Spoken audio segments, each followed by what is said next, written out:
There exists a particular moment in the history of modern fortune, a single night perhaps, beneath the Aegean moon, when a man stands alone on the upper deck of a white yacht, watching the sea break against steel, and understands that everything he has built, everything he has taken, everything he has sacrificed to hold, might yet slip through his fingers like salt water. The waves lap in that ancient rhythm that has outlasted empires, and in the quiet between the sounds of the Mediterranean, one begins to wonder whether such a life, one measured in tonnage, in political influence, in the conquest of governments and hearts alike, might not carry a weight that even the deepest ocean cannot bear. This is a story that begins not with triumph, but with a man watching the sea he conquered, and it is a story that will take us through the rise and the ruin of a dynasty that learned, in the most public and painful ways imaginable, the difference between having everything and being everything. It is a story of shipping routes and political scandal, of a love affair that shook the world, of children born into wealth so immense that it became its own kind of gravity, pulling inward, darkening, until even the brightest flame could not escape its pull. If you find yourself drawn to the untold details of the men and women who shaped the 20th century, to the hidden costs of empire, to the private sorrows of public figures, to the way a single marriage or a single tragedy can ripple outward and change the texture of an entire era, then I would invite you to follow along with this unfolding account of the Onassis Empire, through the years of shipping, through the marriage to Jackie Kennedy that scandalized the world, through the family curse that seemed to claim each generation in turn. Subscribe now to walk through this saga as it unfolds, chapter by chapter, night by night, a voyage as long and as deep as the journeys that made the fortune possible. For now, imagine the scene.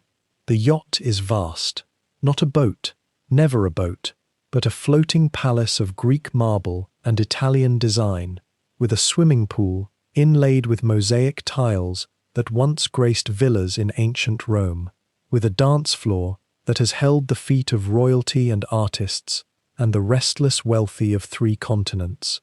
The vessel is called the Christina, named for a daughter, though the father who named it will not always be present to see how she grows.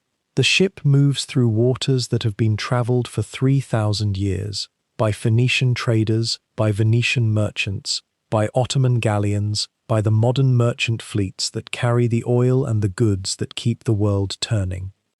On this particular night, the man who owns this vessel, who owns dozens like it, who has amassed a fortune so large that it exists partly in tonnage and partly in the pure weight of his will, stands at the rail and looks toward the horizon.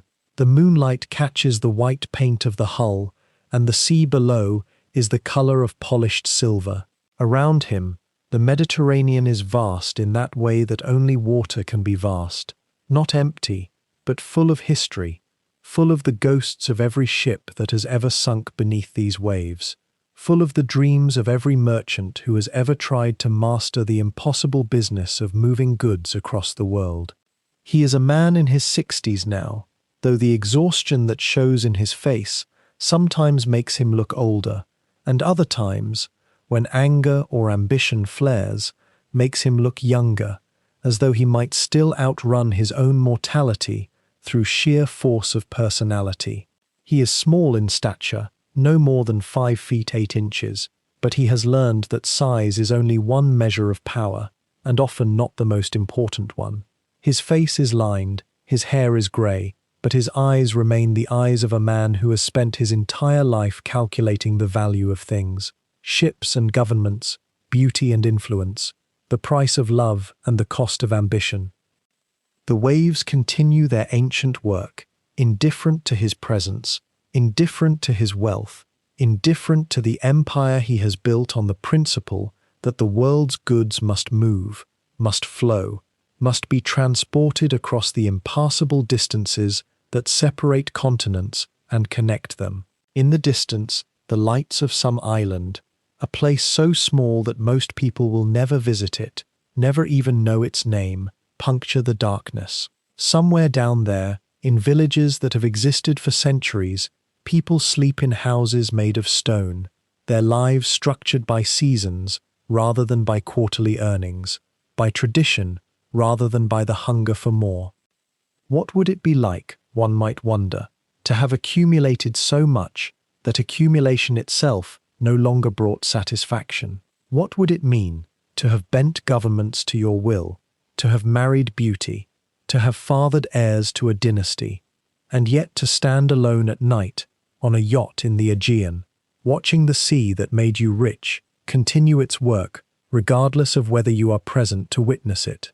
These are questions that this story will circle around, not with answers, for there are no simple answers to the riddle of a life lived at the scale at which a man like this has lived, but with something perhaps more valuable: the slow accumulation of understanding, the patient tracing of how a boy who lost everything learned to take everything, and how that very appetite, that very hunger, became the engine that would eventually consume not just his peace, but the lives of those closest to him.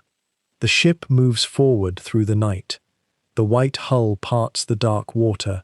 The history of the Mediterranean rolls beneath, and the history that is about to unfold aboard this vessel, through marriages and affairs, through triumph and tragedy, through the birth of a legend and its slow, inexorable decline, begins not here, in this moment of quiet contemplation, but much earlier, in a city that no longer exists as it once did, in a world that burned and remade itself in fire.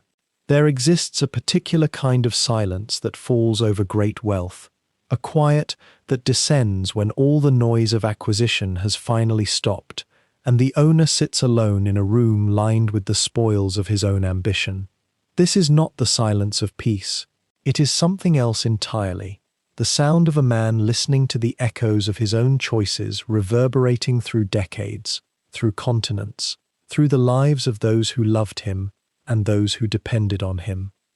Aristotle Onassis lived in that silence for much of his life, though few people ever witnessed it. What they saw instead was movement, relentless, purposeful movement. A man always traveling, always scheming, always reaching for the next acquisition, the next deal, the next proof that a boy who lost everything could build something so vast that it could never be lost again. But beneath that motion, in the quieter hours, there was always this, the weight of what he had paid to get where he was, and the question, which may have haunted him more as the years accumulated, of whether it had been worth the cost. The story of Aristotle Onassis is not simply a story about money, though money flows through it, like the oil that filled his tankers and made much of his fortune. It is not simply a story about ships, though his fleet would one day be the largest privately owned maritime empire in human history. Nor is it simply a love story, though the romance between Onassis and Jacqueline Kennedy would capture the world's imagination and become one of the 20th century's most unlikely and divisive unions. Rather, it is a story about what happens when a man decides that he will not accept the circumstances of his birth, and then spends the rest of his life trying to rewrite his history through sheer will and intelligence and ruthlessness. And it is also, undeniably, a story about tragedy. Not the theatrical kind, the kind that plays out in headlines for a season and then fades, but the slow, accumulating kind, the kind that begins in childhood and echoes forward, shaping decisions, coloring relationships, until eventually those closest to the man in question begin to wonder whether something darker than mere chance was at work, whether, perhaps, the very intensity of his drive to escape his origins had somehow cursed not only him, but everyone bound to him by blood or love. This is a saga that unfolds across more than half a century, moving between continents and languages, touching some of the most famous and beautiful and troubled figures of the modern age.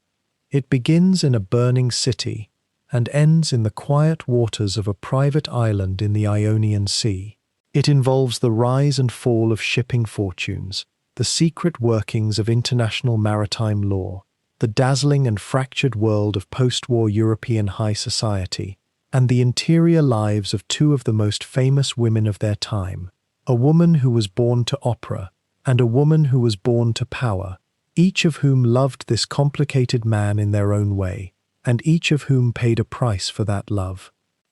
If you would like to follow this story through all of its complexity and contradiction, through all of its glittering surfaces and shadowed depths, I would encourage you to stay with me for the full unfolding of the Onassis saga. There is something important and unsettling in this narrative that speaks to how we understand ambition, family, fortune, and the bargains we make when we believe the price is worth paying.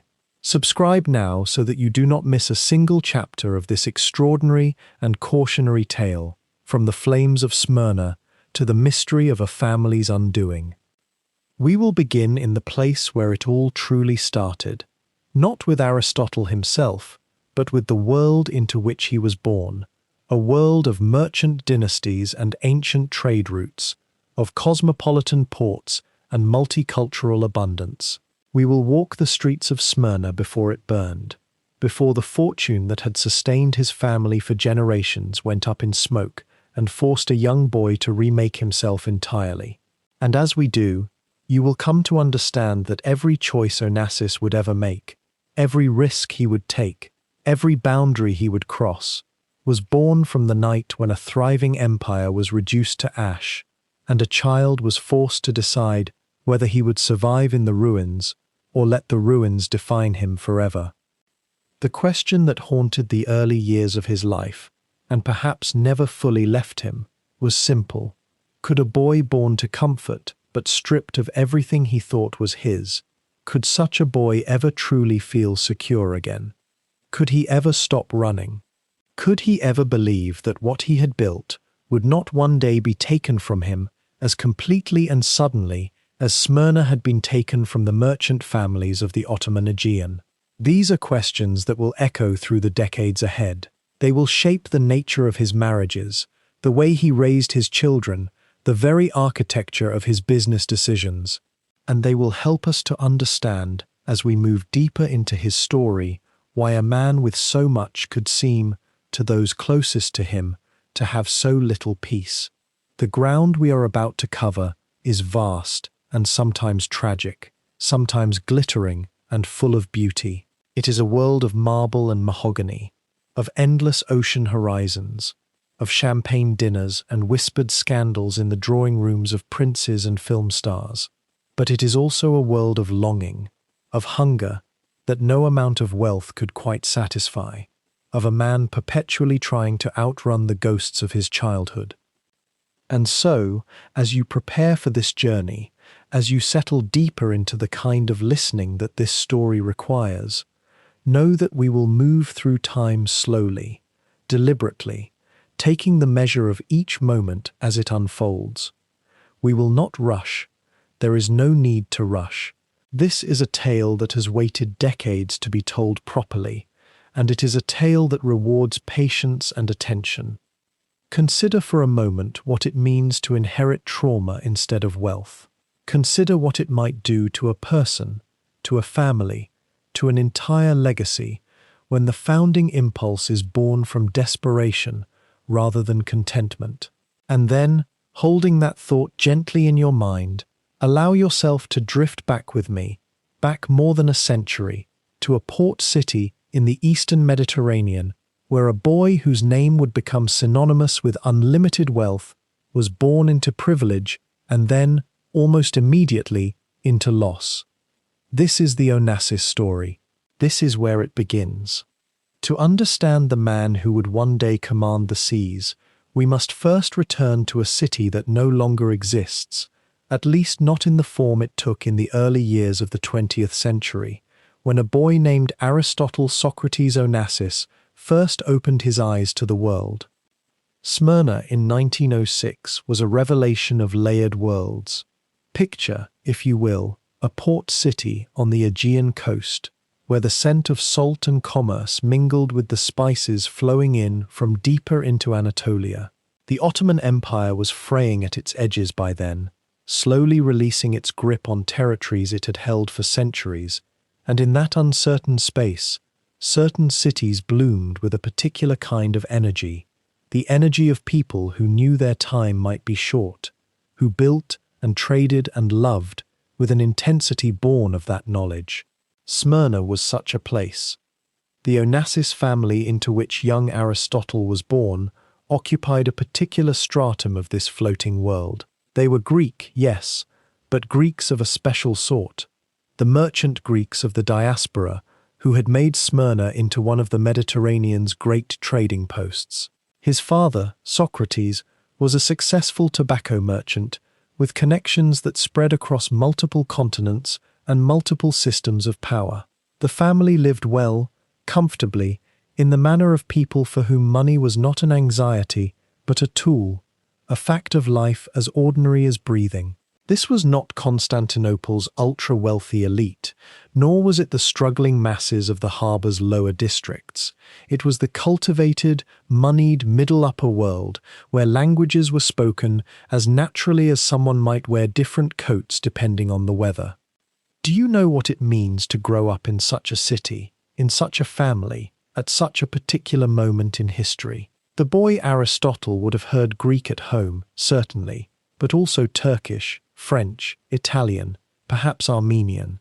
He would have seen Orthodox Christian churches standing near mosques. He would have watched as British traders negotiated with Ottoman officials while Jewish merchants arranged their own affairs nearby, each community operating within its own understood space, yet all of them breathing the same humid, salt-laden air. This was not yet the fractured world of nationalist states, but rather something older and perhaps more complex, a world of overlapping commercial networks where your religion mattered less than your credit rating, where family name and business reputation were the true currencies. The Onassis household itself reflected this cosmopolitan quality. His mother, Penelope, came from the Kalligopolis family, another merchant dynasty, and the union of these two commercial powers had created something that looked, from a distance, like a stable empire. The family lived in a fine house with servants, with access to the best education available in the Ottoman Levant. Young Aristotle attended the evangelical school, one of the finest institutions Smyrna could offer, where the instruction was rigorous and the student body drawn from the city's best families. Here he would have been taught not only the classics and mathematics, but also the unspoken lessons of power, how to move among people, how to observe, how to listen to what was unsaid beneath the words that were spoken. But there was something restless in the boy, something that set him apart even among the comfortable children of Smyrna's merchant class. Perhaps it was inherited from his father, that quality of always looking toward the next deal, the next horizon. Perhaps it was something in his nature, a hunger that prosperity could not quite satisfy, a sense that the world was larger and more full of possibility than the pleasant confines of his childhood suggested. He seems to have been a watchful child, more observer than joiner, more interested in how things worked and why people made the choices they did than in the simple pleasures of youth. What we know of his young years comes mostly through the haze of memory and the accounts of those who knew him later, so there is perhaps an inevitable romanticism to it. Yet several threads seem consistent. He was clever, sharp with numbers, able to see patterns and connections that others missed. He was aware of money in a way that suggested he understood it not as an abstract concept, but as a living thing with its own logic and momentum. And he possessed that indefinable quality that some people carry from childhood onward, a kind of magnetic certainty, a sense that the world would eventually conform itself to his will if he simply waited and worked with sufficient patience and cunning. Smyrna itself, in those years before the catastrophe that would shatter it, was experiencing a kind of golden age. The port bustled with activity. Ships from across Europe arrived to load cargo. The Ottoman authorities, though nominally in charge, were increasingly challenged by the various European powers who had interests in the region. British gunboats sat in the harbour. French merchants maintained warehouses. Italian businesses operated alongside Greek ones. It was a city of constant negotiation, of unspoken agreements and understood hierarchies. For a young man developing his sense of how power actually worked, not how it was supposed to work according to textbooks, but how it really functioned in the actual world, Smyrna was an education in itself. The boy would have spent time at his father's warehouse, learning the tobacco trade from the ground up. He would have watched as clerks kept meticulous records, as deals were struck with a handshake and a word given between gentlemen who understood that reputation was everything. He would have seen the physical world of commerce, the loading of vessels, the negotiation of freight rates, the careful calculation of insurance and risk. These early years were not presented as lessons in the dramatic sense. Rather, they were simply the texture of daily life in a merchant household, absorbed through proximity and observation. The Aegean itself was part of this education. For a merchant family in Smyrna, the sea was not romantic or distant, but rather the daily fact of business, the highway upon which fortune travelled. Ships meant everything. A ship could bring wealth or carry it away. A ship could be lost to storm, or seized by pirates, or simply fail to arrive due to 1,000 unforeseen circumstances. Yet the ships kept sailing, and the merchants kept sending their goods out into the uncertainty, because that was how the world worked. You took risks, calculated them as carefully as you could, and then you placed your faith in whatever gods you believed in, and in the competence of the captains who carried your cargo. Is it possible that this early exposure to maritime commerce planted something in young Aristotle's mind, a sense that the sea was the true realm of possibility, that ships and shipping represented freedom from the fixed hierarchies of land-based power? We might speculate, though such speculation is necessarily uncertain. What we can say is that later in life, when he had built his empire, it would be built almost entirely on shipping, on the moving of goods across waters, on the transformation of risk and timing into profit. The boy who had grown up watching ships in Smyrna's harbour became the man who would own more of them than anyone else on earth. But that future was hidden behind the veil of time. In his childhood years, at the turn of the 20th century, Aristotle Onassis was simply a bright, observant boy living in one of the Mediterranean's most extraordinary cities, absorbing lessons that would serve him later in ways he could not have anticipated. His father was successful. His family was secure. The world seemed to stretch before him with all the promise that such a position could offer. And then, without warning, everything changed.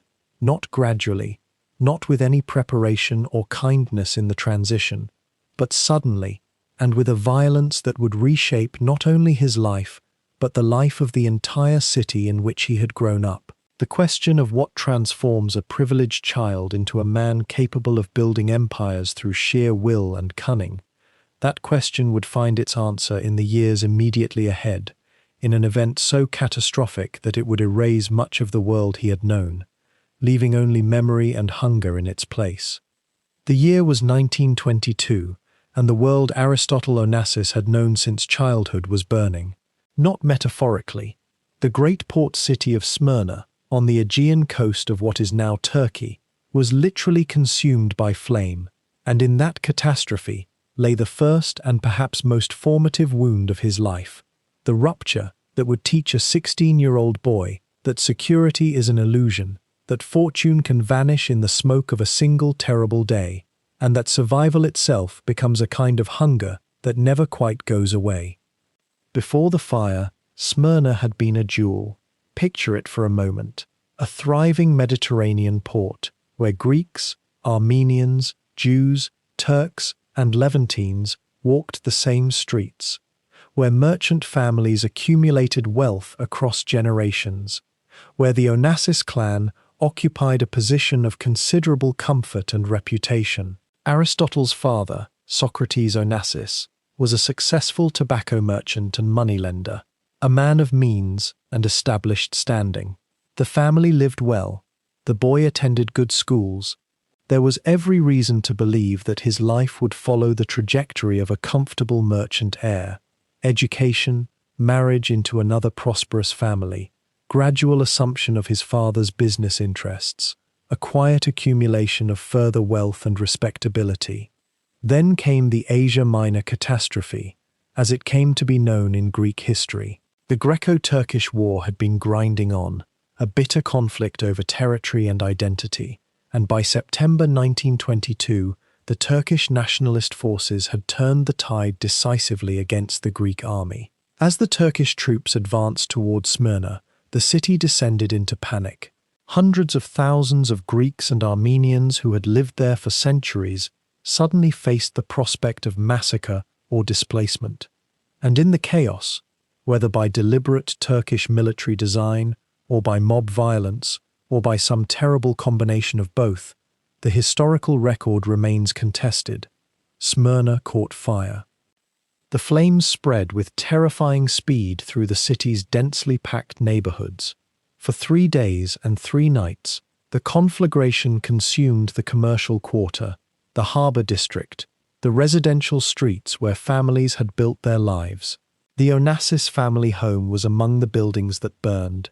Warehouses filled with tobacco and merchant goods turned to ash. Bank accounts held in institutions that collapsed or were seized. The sources of the family's wealth, accumulated patiently over decades, were incinerated in hours. What did young Aristotle do in those days? The record is thin. He was 16 years old. His world was ending in flames. Somewhere in the chaos, the details are hazy, as they often are in catastrophe, the family managed to escape the city. They fled to the harbor, where ships were being overcrowded with refugees desperately trying to reach safety. Thousands drowned in the crush to board vessels. Thousands more perished in the fire itself. The Onassis family survived, but they left behind nearly everything they owned. They left behind the life they had constructed. They left behind the certainty that tomorrow would resemble today. This event, this violence, this erasure, this sudden descent into refugee status, it marked young Aristotle in ways both obvious and subtle. He had watched security dissolve into smoke. He had learned that wealth could vanish without warning. He had experienced the particular humiliation of becoming a displaced person, a refugee in his own homeland, dependent on the charity and patience of others for survival. These are lessons that reshape a person's relationship with money, with safety, with the future itself. Some historians and psychologists have suggested that the burning of Smyrna created in Onassis a kind of primal drive toward accumulation that would define his entire life. Was he simply trying to reconstruct what had been lost? Was he seeking to build something so vast, so secure, so fundamentally untouchable that it could never be taken from him by fire or war or the capricious cruelties of history? Perhaps.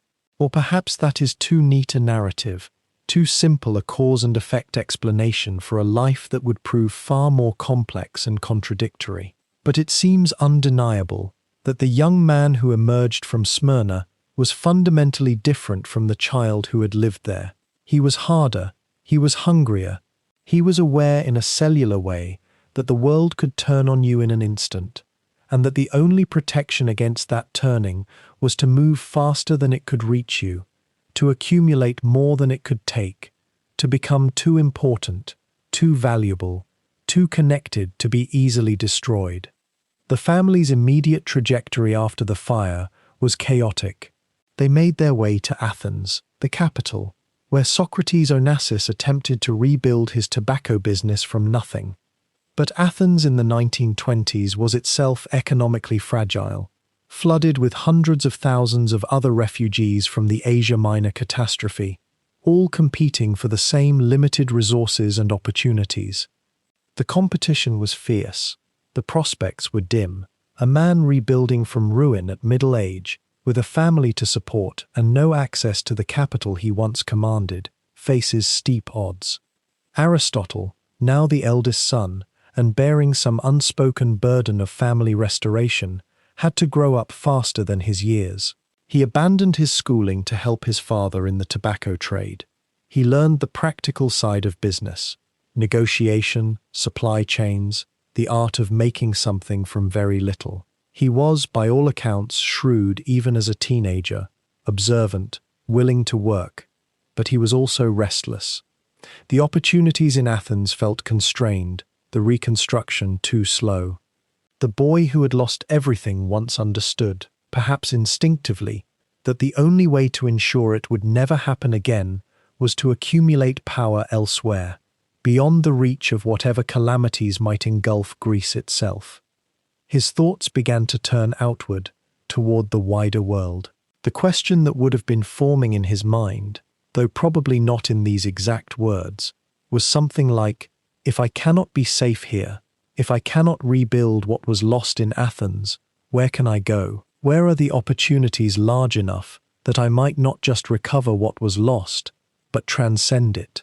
Where can a young man with hunger, with intelligence, with the scar tissue of survival, actually build something untouchable? The answer, when it came, would be found across the Atlantic, in the merchant ports of Buenos Aires, Argentina. But that journey, and the transformation it would bring, lay still in the future.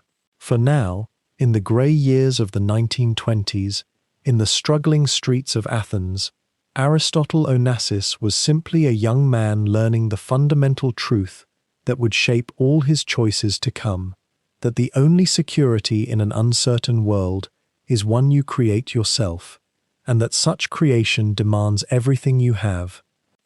A young man in his mid-20s, carrying little more than the clothes on his back and a mind that would not quiet, stepped onto the docks of Buenos Aires sometime in the mid-1920s.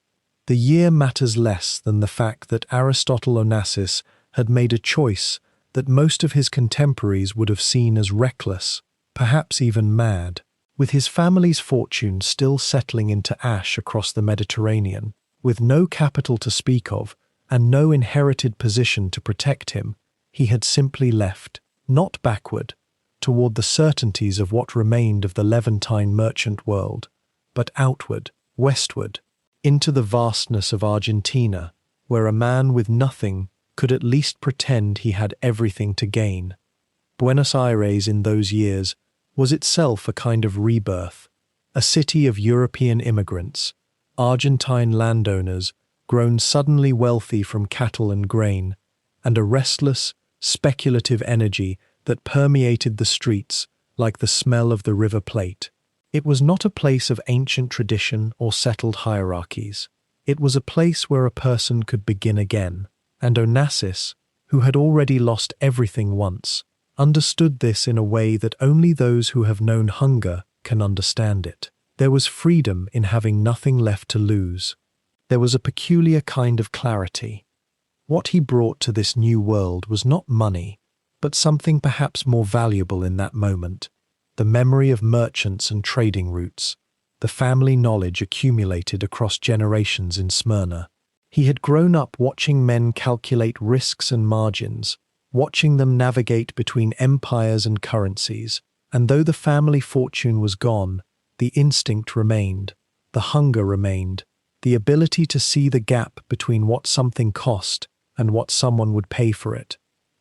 He began, as so many have, in tobacco. The story is told sometimes as if it were inevitable, as if Onassis simply looked around and knew tobacco was his path to wealth. But the truth is probably simpler and more human than that. Tobacco was a trade that required little capital to begin. You could start small, moving between merchants and importers, finding cigarettes that could be bought cheaply in one place and sold for more in another. You needed only a sharp eye, good contacts, and a willingness to work in the spaces between legitimate commerce and something closer to the margins of legality. Onassis had all three. There is something that happens to a person when they have been stripped of everything and land in a place where no one knows who they were before. The old identity falls away, or at least becomes irrelevant. And in that absence, a person can become almost anything they decide to become. They are free to reinvent themselves, to take on whatever personality, whatever mannerisms, will serve them best. Onassis seems to have understood this instinctively. In Buenos Aires, he was not the son of a Smyrna merchant. He was simply a clever Greek with an accent and a way of making deals. He moved through the commercial underworld of the city, the tobacco traders, the importers, the men who worked in the spaces between legality and profit, and he learned. The details of these early years in Argentina are frustratingly sparse. History is often kinder to the famous than to the ambitious young and unknown. We know that he lived modestly, that he moved around the city frequently, that he was beginning to build a network of contacts. We know that he traded in tobacco and that he was, by all accounts, relentless in his pursuit of advantage. We know that he did not fail, which itself was remarkable. Most young men attempting what he was attempting did fail. They ran out of money or nerve, or they made a mistake that cost them everything, or they simply decided that the struggle was not worth it. But what drove Onassis forward was perhaps precisely that he had already lost everything. Failure held less terror for him than it might have for someone with something to protect. He had already experienced the worst that could reasonably happen. His family had already been burned out of their home. His fortune had already dissolved. Whatever came next in Buenos Aires could hardly be worse than what had already occurred. And so he took risks that a more cautious man would not have taken. He made deals in the grey spaces of commerce. He cultivated relationships with people who had money and power. He watched and learned. As the late 1920s turned toward the 1930s, the scale of his operations began to shift, almost imperceptibly at first. He was no longer simply a trader moving tobacco from one merchant to another. He was beginning to accumulate capital. Money was piling up in his hands, small amounts at first, then larger ones. The numbers were still tiny compared to the fortune he would eventually build, but they represented something profound. They represented proof that his instincts were correct. They represented proof that he could do this. They represented proof that a man with nothing could, through nerve and intelligence and a willingness to work in the margins, accumulate something real. The tobacco trade in Buenos Aires was never going to make him a great fortune. It was too small, too limited, too dependent on the local market and the fluctuations of international commerce. Onassis must have sensed this, must have understood that tobacco was a beginning, not an end. But beginnings matter. They establish the pattern, they build the confidence, they create the foundation upon which everything else will be constructed. And so he worked in tobacco with a kind of focused intensity, asking himself constantly, what are people willing to pay for?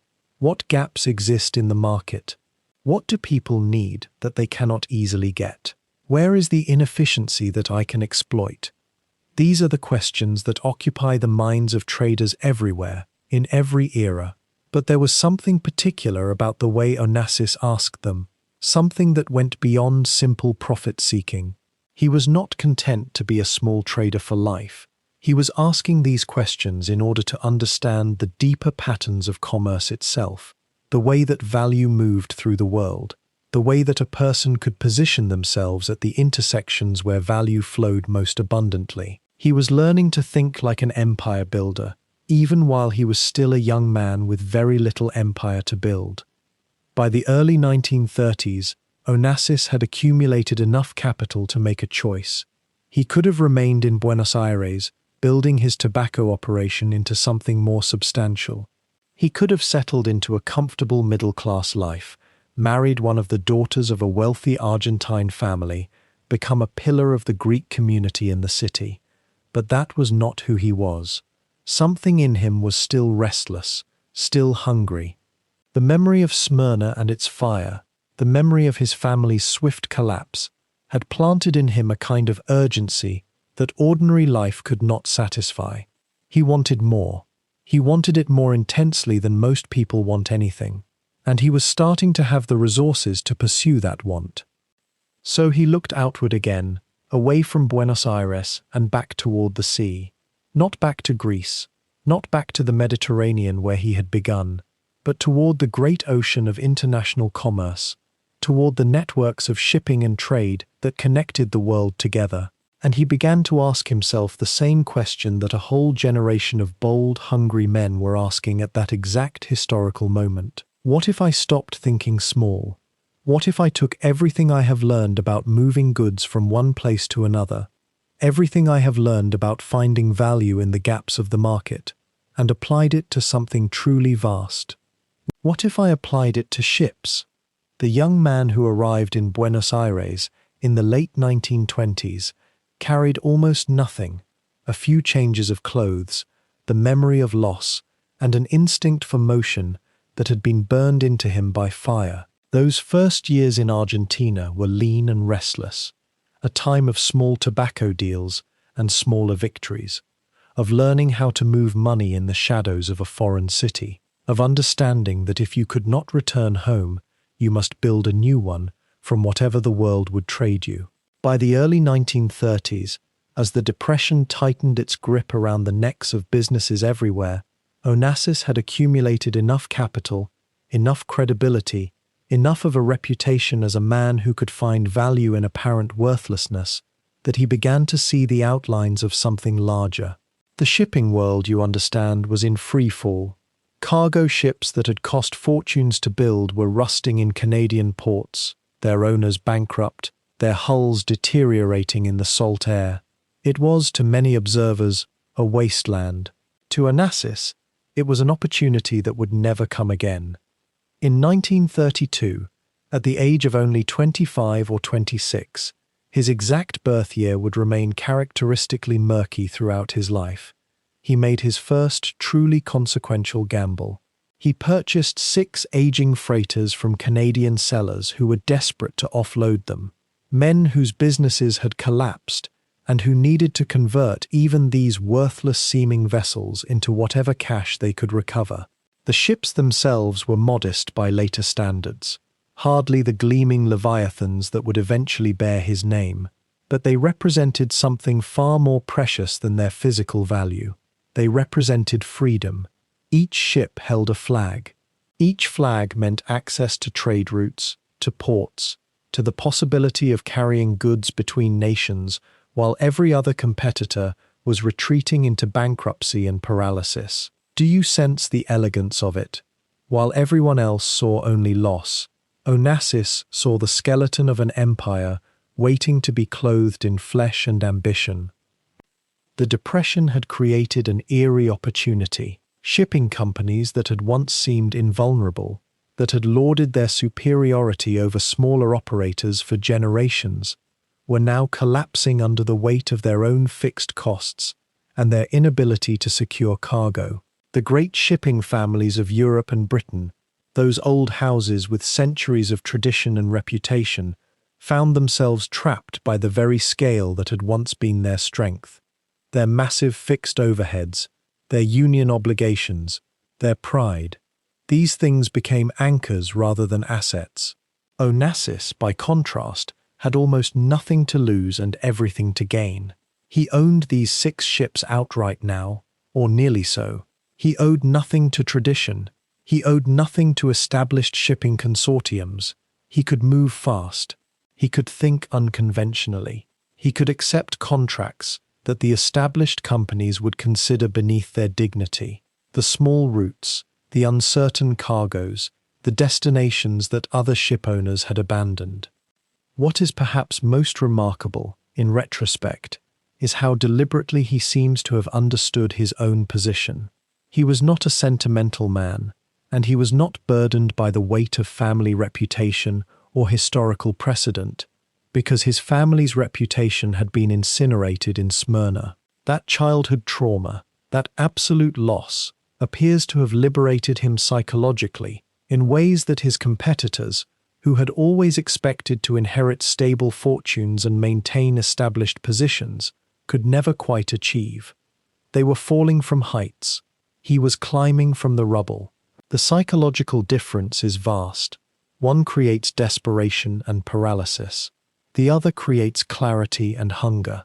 He began, quite methodically, to gather information about the shipping trade in ways that other owners, secure in their position, had never bothered to do.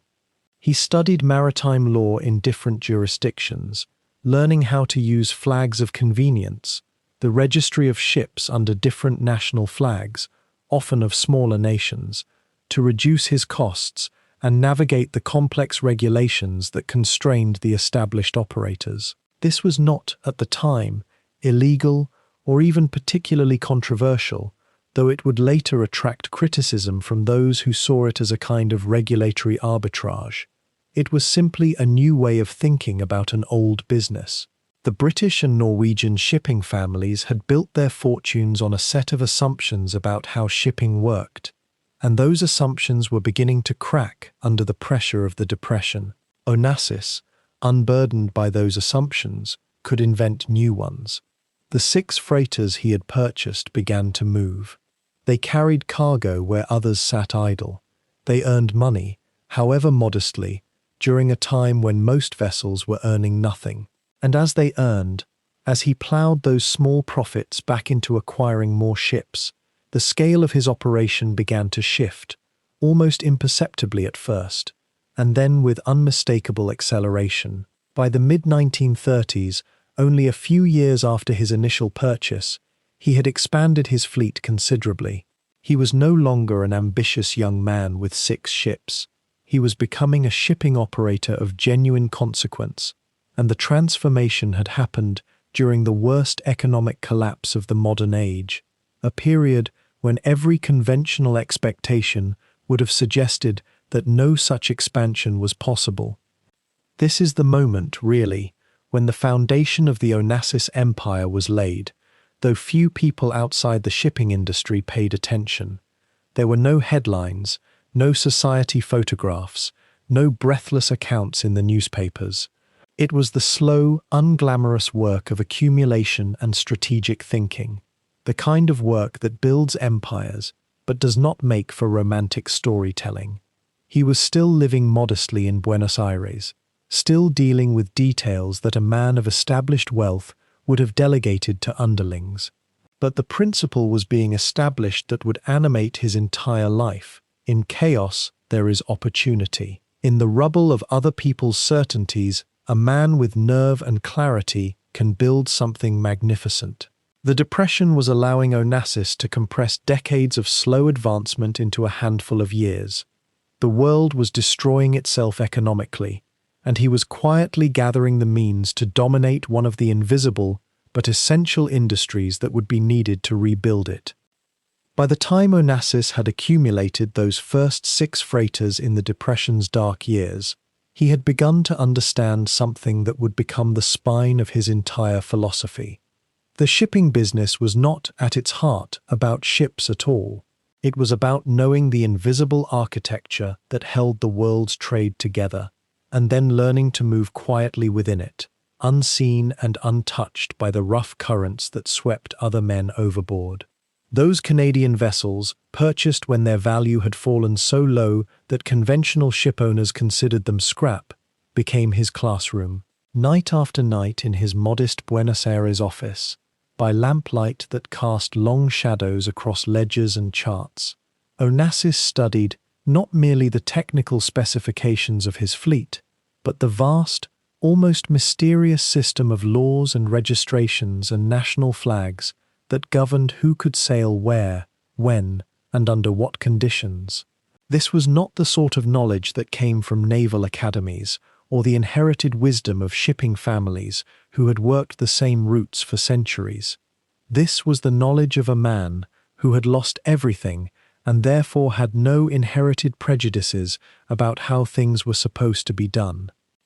The world's shipping remained deeply fractured in the 1930s, divided along national lines and bound by treaties that sometimes contradicted one another from port to port. A Greek shipowner, strictly speaking, was bound by Greek law and Greek regulations that could be expensive, restrictive, and subject to the political whims of whatever government happened to be in power in Athens. A British ship sailed under the British flag and answered to British maritime law. A German vessel, a Norwegian, a Dutch one, Each carried the weight and the burden of their nation's requirements, their labor laws, their taxation schemes, their insurance mandates. The system, when observed from a distance, seemed both orderly and final, as if the rules had been set in stone since the invention of the sailing ship itself. But Onassis, who had spent his adolescence watching the Ottoman Empire crumble and the great powers redraw the map of the Eastern Mediterranean on a whim, understood something that other shipowners either did not grasp or preferred not to acknowledge. Laws could be navigated, flags could be changed.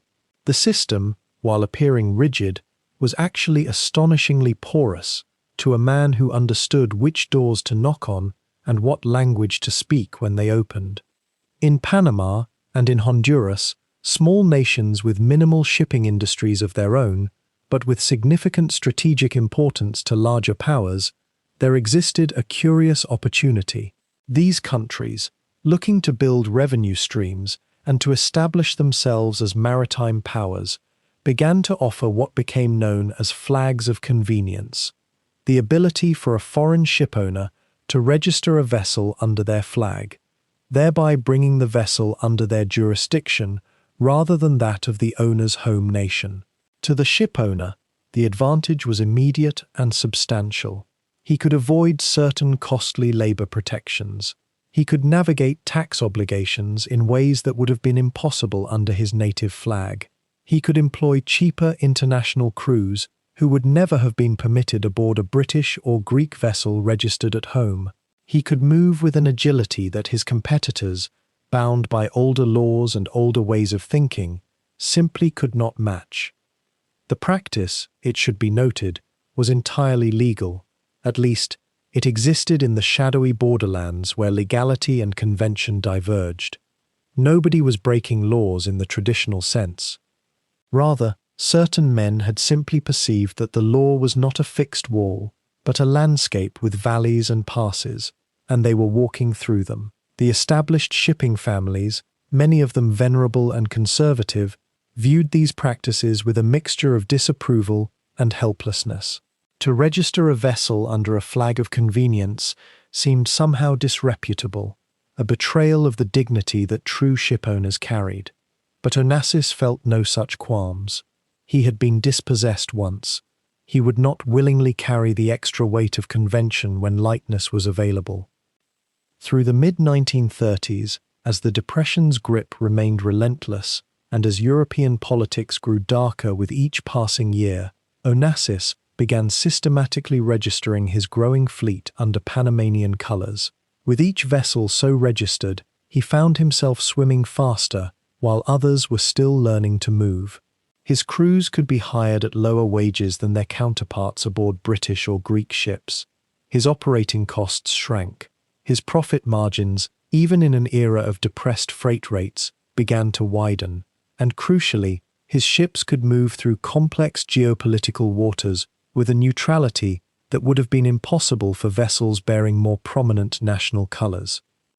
But the expansion of his fleet required more than legal maneuvering.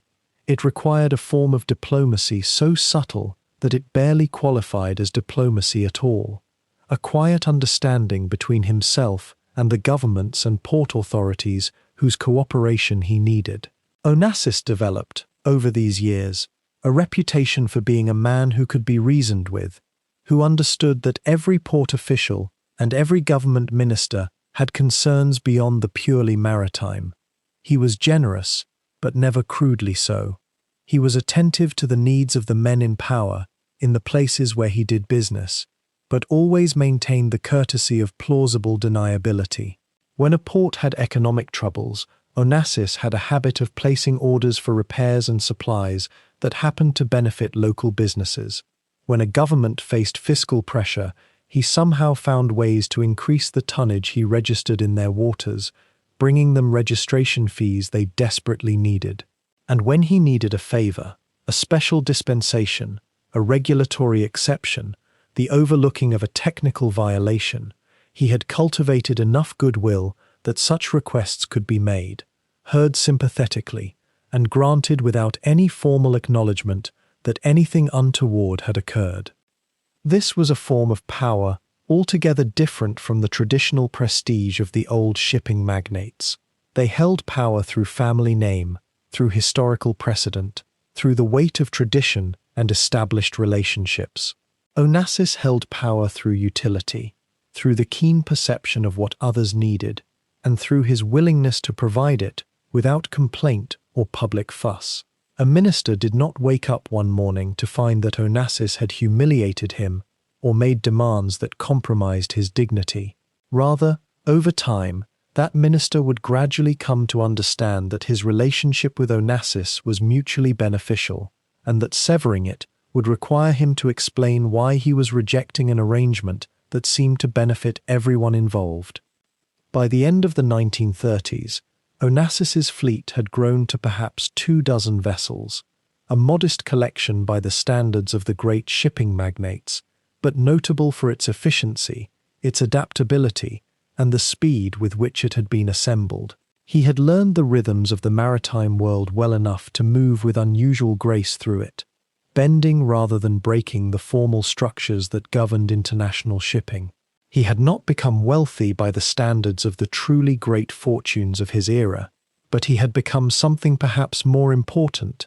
He had become the kind of man who understood where the next great opportunity would emerge, and who had cultivated the flexibility, the connections, and the nerve required to seize it when it came. The decade that followed the market crash had been, for Onassis, a schooling in survival and timing. By the late 1930s, as his fleet grew quietly, the world beyond the shipping lanes had begun to splinter into something darker. In Berlin, in Rome, in the capitals of ideologies that would reshape every continent, plans were being drawn for a war that few yet believed would truly come. But Onassis, with his merchant's instinct for reading the temperature of nations, sensed it first not in the political speeches that thundered across the wireless, but in the very movement of vessels and men upon the seas. Ships, you see, are always the first to know what's coming. A sailor reads the horizon the way others read newspapers, and those who owned fleets, who moved tonnage from port to port and understood the hidden mathematics of maritime law, began to see in the gathering storm not catastrophe, but opportunity.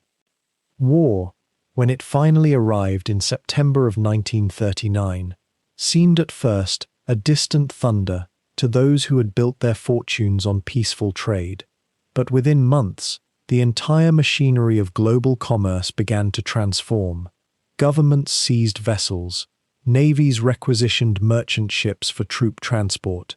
The Mediterranean, where Onassis had grown comfortable and connected, became a theatre of bombardment and danger. British warships patrolled the Suez. German submarines prowled beneath the waves.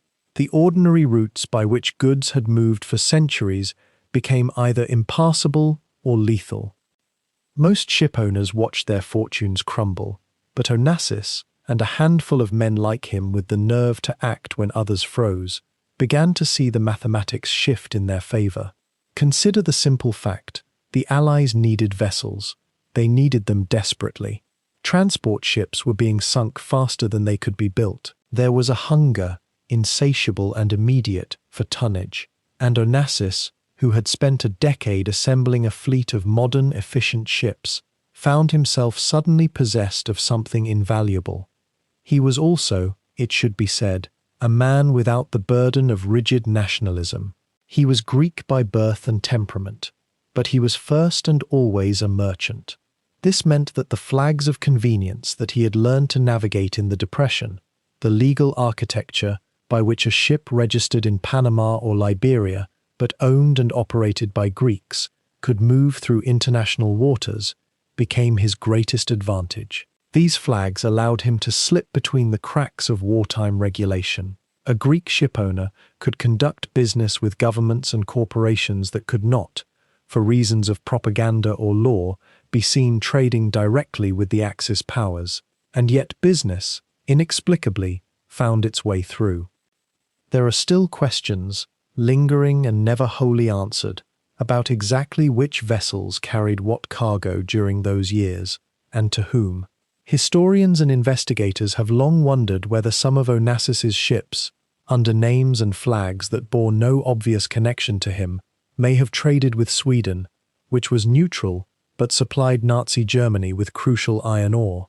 There is suggestion, though never proof, that somewhere in the carefully layered ownership structures of his companies, goods moved that shouldn't have. Whether this was profiteering born of pure opportunism, or whether it was something Onassis simply refused to ask questions about, remains unknowable. What is certain is that he emerged from the war far wealthier than he entered it. But there was something else happening too, something more visible and almost more consequential. The war had revealed a fundamental truth about the future of energy and transportation. Oil was becoming the lifeblood of modern civilization in ways it had never been before. Military vehicles, aircraft, warships, all of them drank petroleum in quantities that would have seemed impossible a generation earlier. And moving that oil across oceans required tankers, specially designed vessels that could carry vast quantities of liquid cargo safely across thousands of miles. Before the war, tankers had been a specialized and relatively minor part of the shipping business.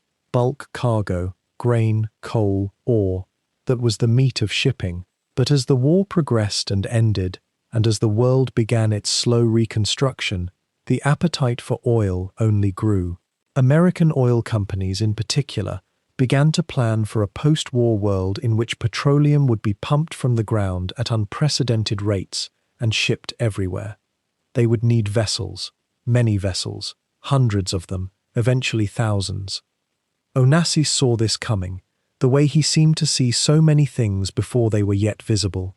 While other men were still counting the losses of the war years, he was already thinking about the shape of the world to come. He began, even while the fighting was still not quite finished, to position himself as a man who could supply tankers to the great American oil companies.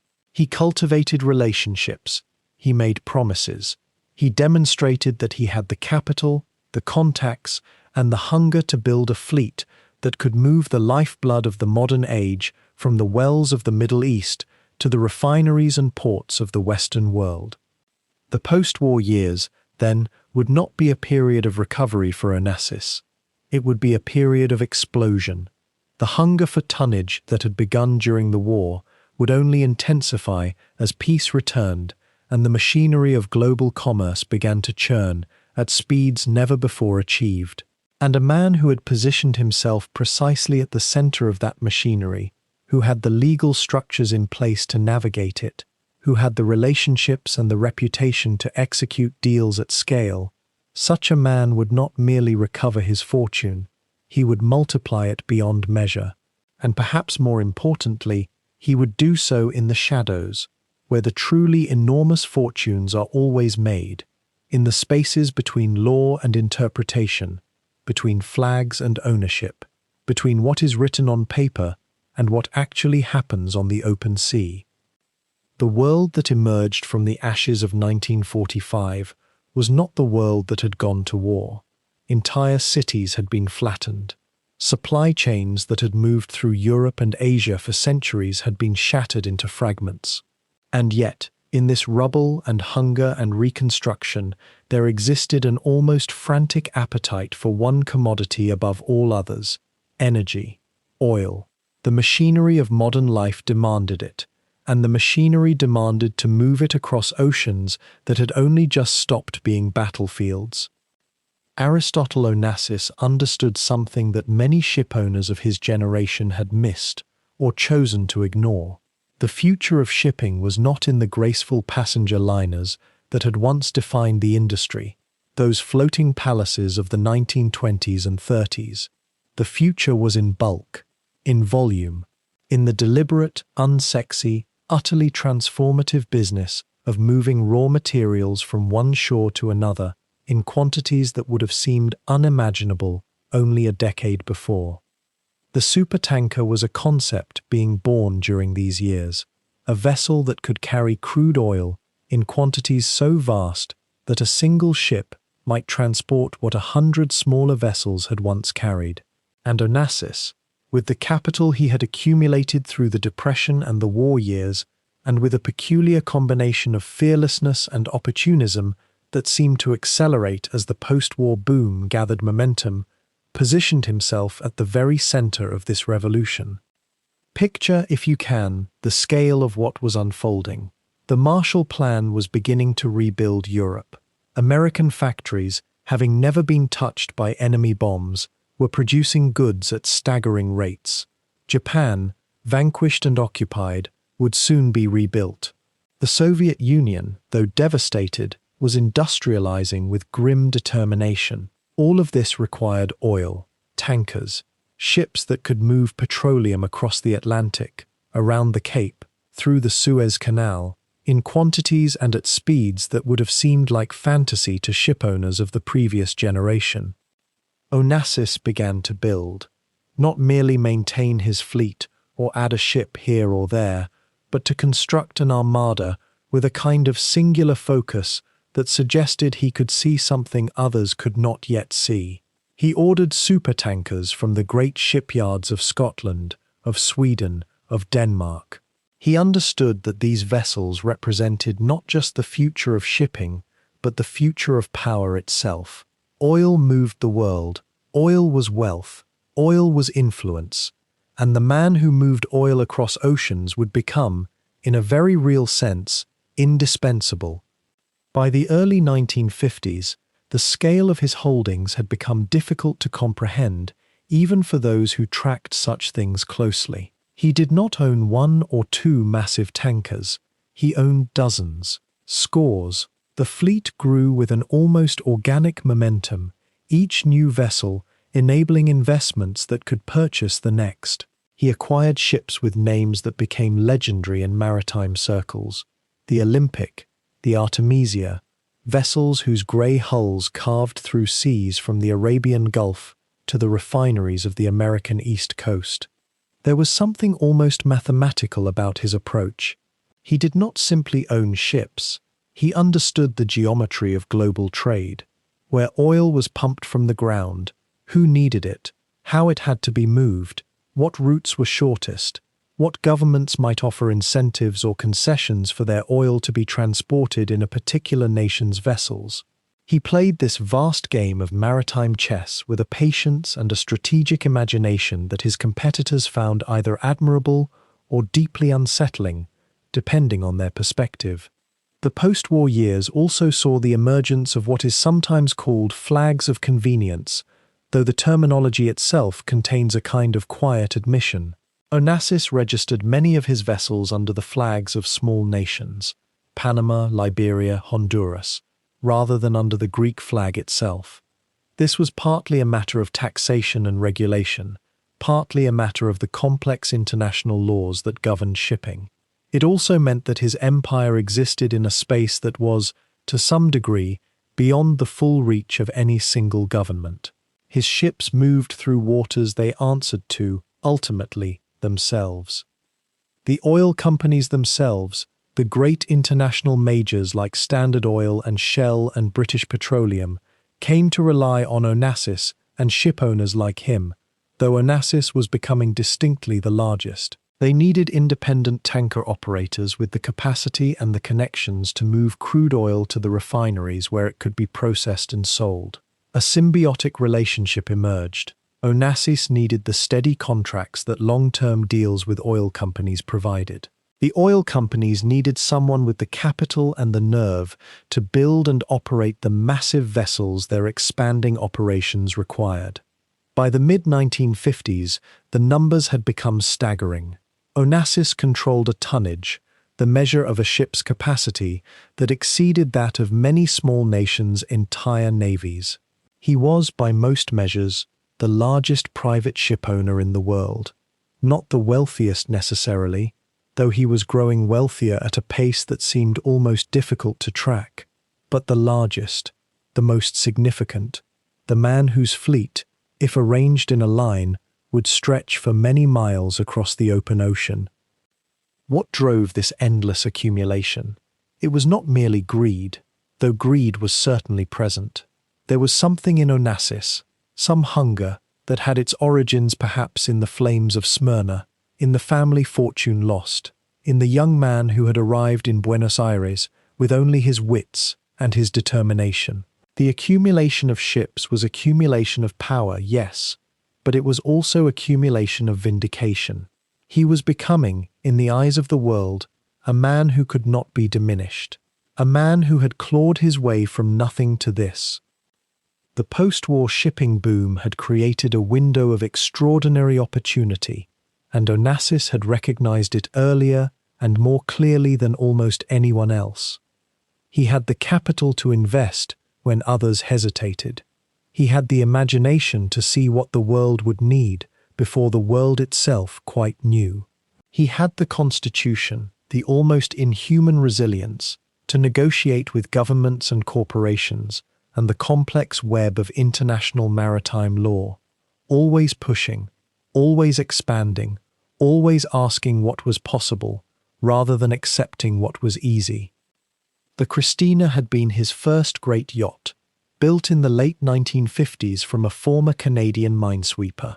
It was a statement, a declaration. A man who owned this many ships, who controlled this much of the world's oil transport capacity, could also own a vessel of this magnificence. The yacht became not just a personal indulgence, but a kind of floating office, a space where deals were made, where governments and industrialists and society figures could come to understand the immensity of what Onassis had built. The world around him seemed almost unreal at times. These were the golden years of European high society and the beginning of the international jet set. Onassis, with his shipping empire and his rising wealth, began to move in circles that had previously been closed to him. A Greek shipowner, however successful, had not traditionally been part of the European aristocracy or the circles of old money and old names.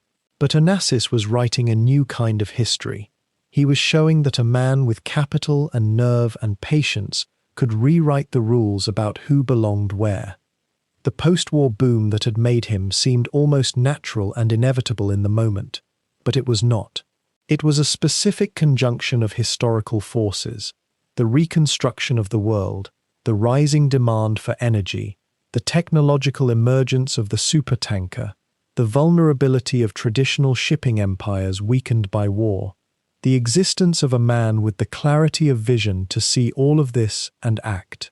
By 1960, when he was in his mid-50s, Aristotle Onassis had become perhaps the most powerful private shipping magnate alive.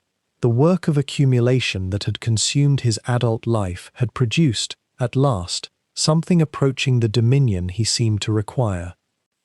To understand how Aristotle Onassis built what would become the largest private shipping empire the world had ever witnessed, we must descend for a moment from the drama of his life, from the marriages and the yachts and the whispered conversations in Monte Carlo, and enter instead the quieter, more mechanical realm where his true genius lived, the realm of tonnage, of flags, of insurance contracts written in the dead of night, of the subtle mathematics that transformed metal and oil and mathematics into something that looked, from the right distance, like immortality itself.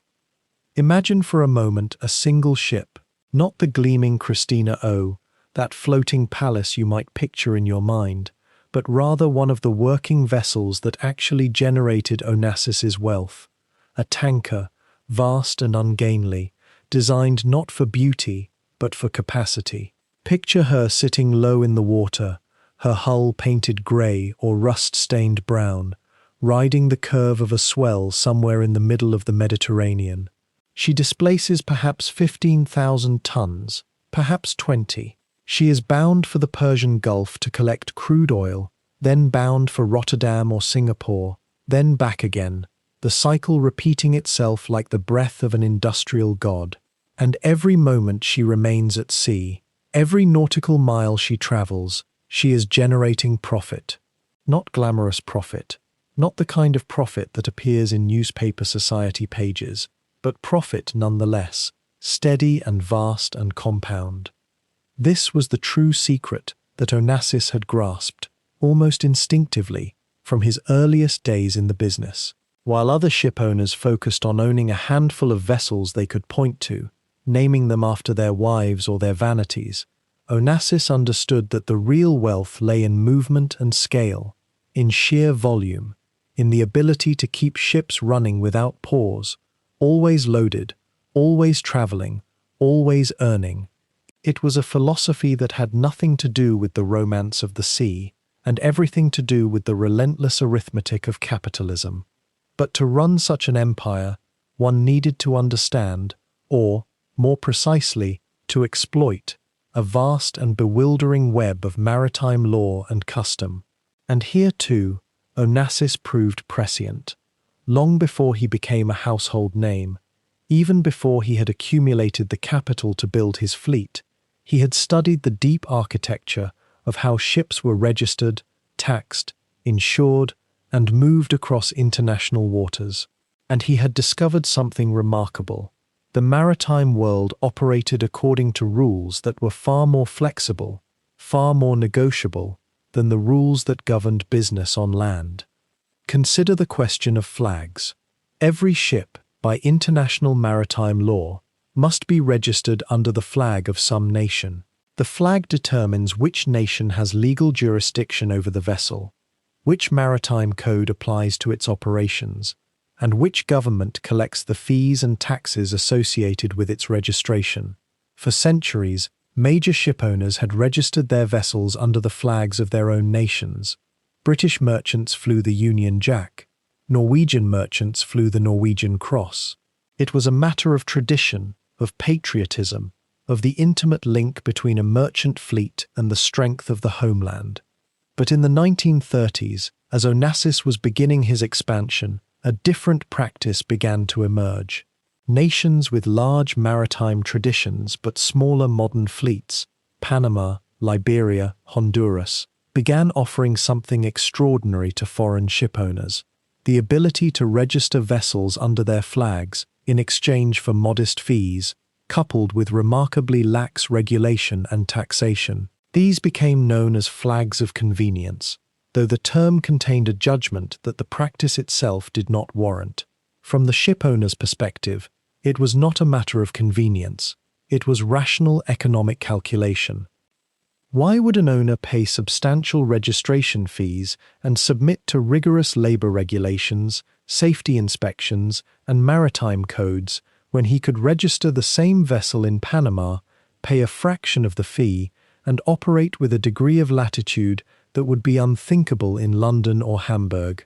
The Panamanian or Liberian government collected its small revenue. The shipowner collected the difference. And the only variable that was disturbed was the question of who, exactly, was ensuring that the vessel was seaworthy and that its crew was adequately paid and protected. Onassis understood this architecture perfectly, and he exploited it, not out of malice, but out of the clear-eyed recognition that in a competitive world, the owner who could undercut his rivals by 10, 15, 20% would accumulate advantages that would compound across decades. He registered his ships under flags of convenience. He hired non-union crews from countries where labor was abundant and wages were minimal.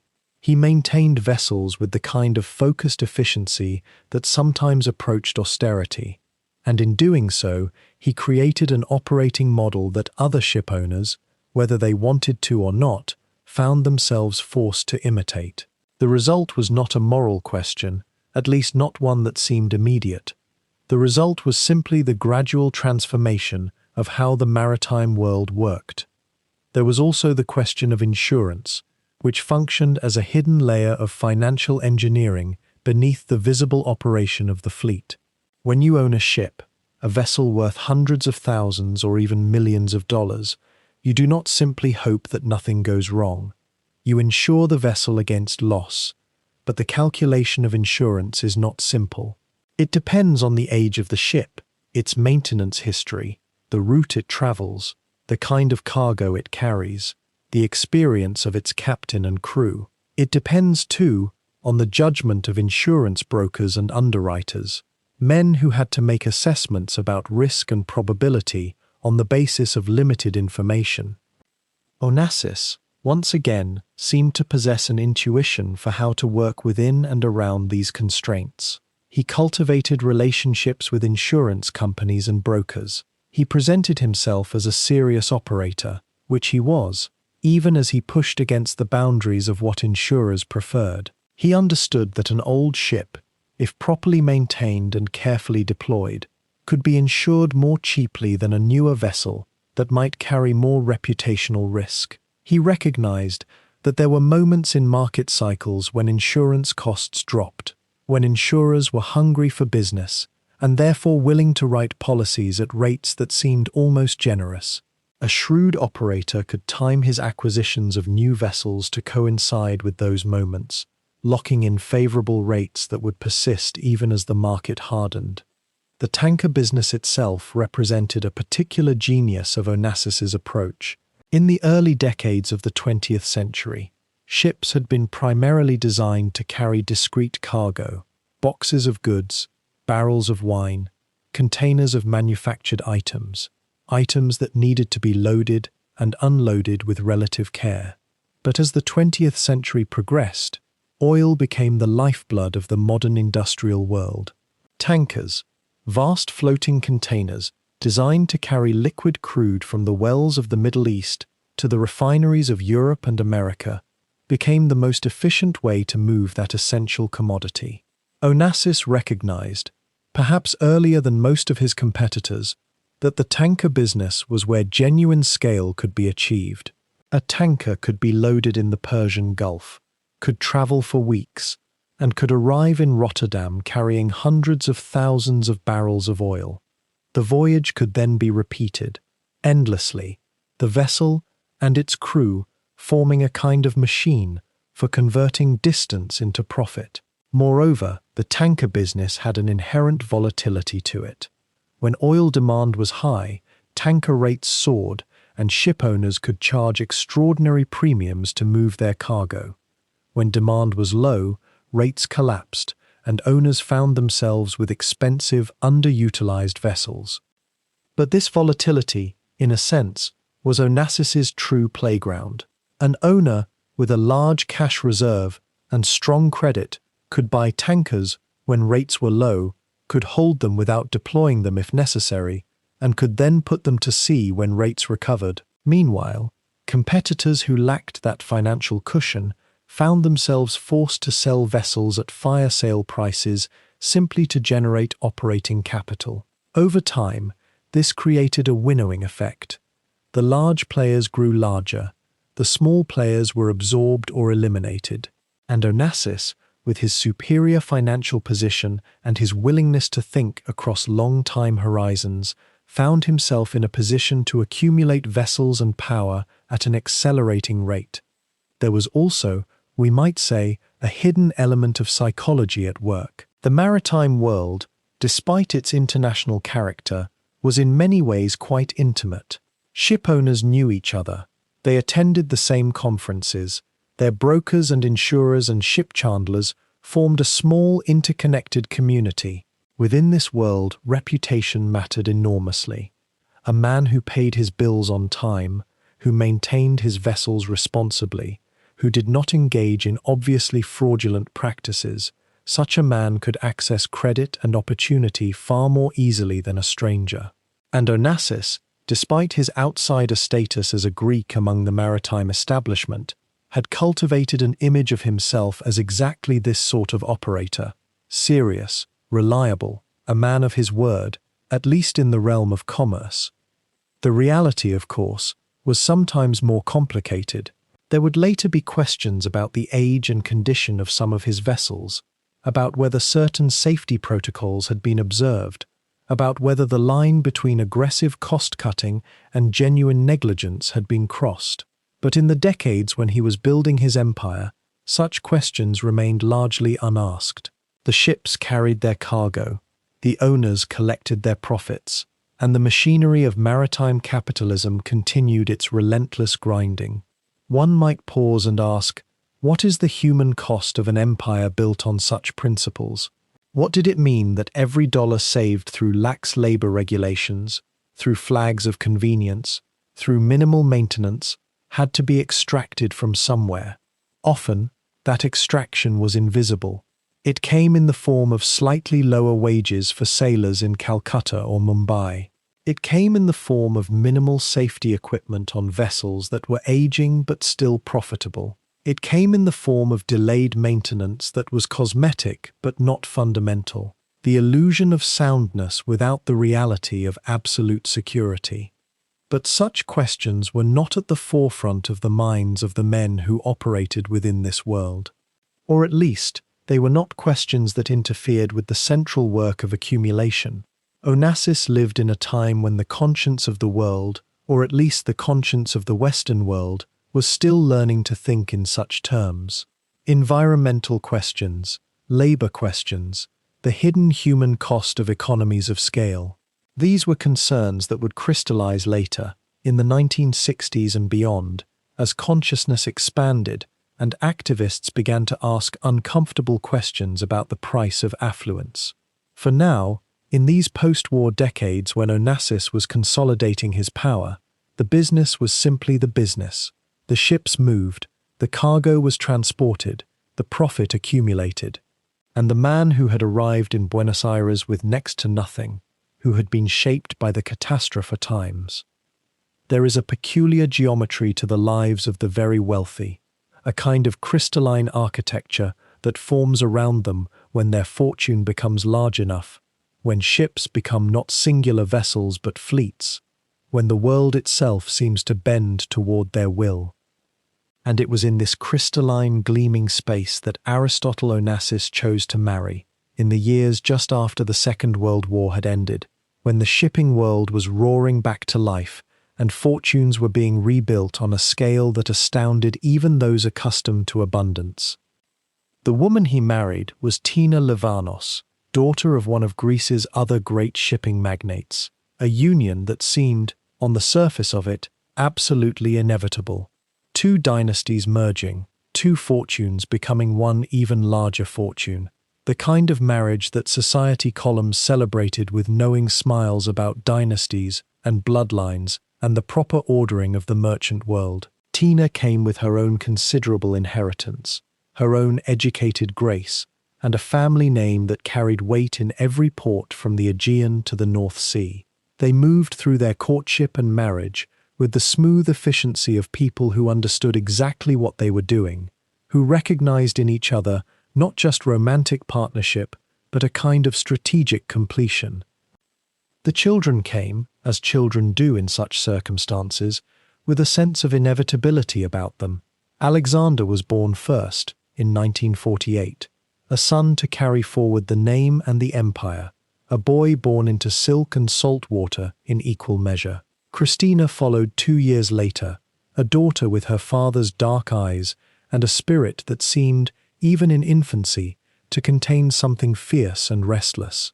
These children would be raised not in a conventional home with walls and a garden and neighbors just beyond the fence, but rather aboard great ships, in suites on the Christina, in penthouses overlooking Mediterranean harbors, in Monte Carlo and Paris and New York, wherever the current of their father's business and pleasure took him. And here is where the portrait becomes more shadowed, more complex, more quietly tragic, in ways that no amount of money could quite remedy. Because to be a child of such magnitude is to inhabit a peculiar and often lonely kingdom. The nurseries were impeccable, the governesses educated and correct, the tutors excellent, the clothes beautiful.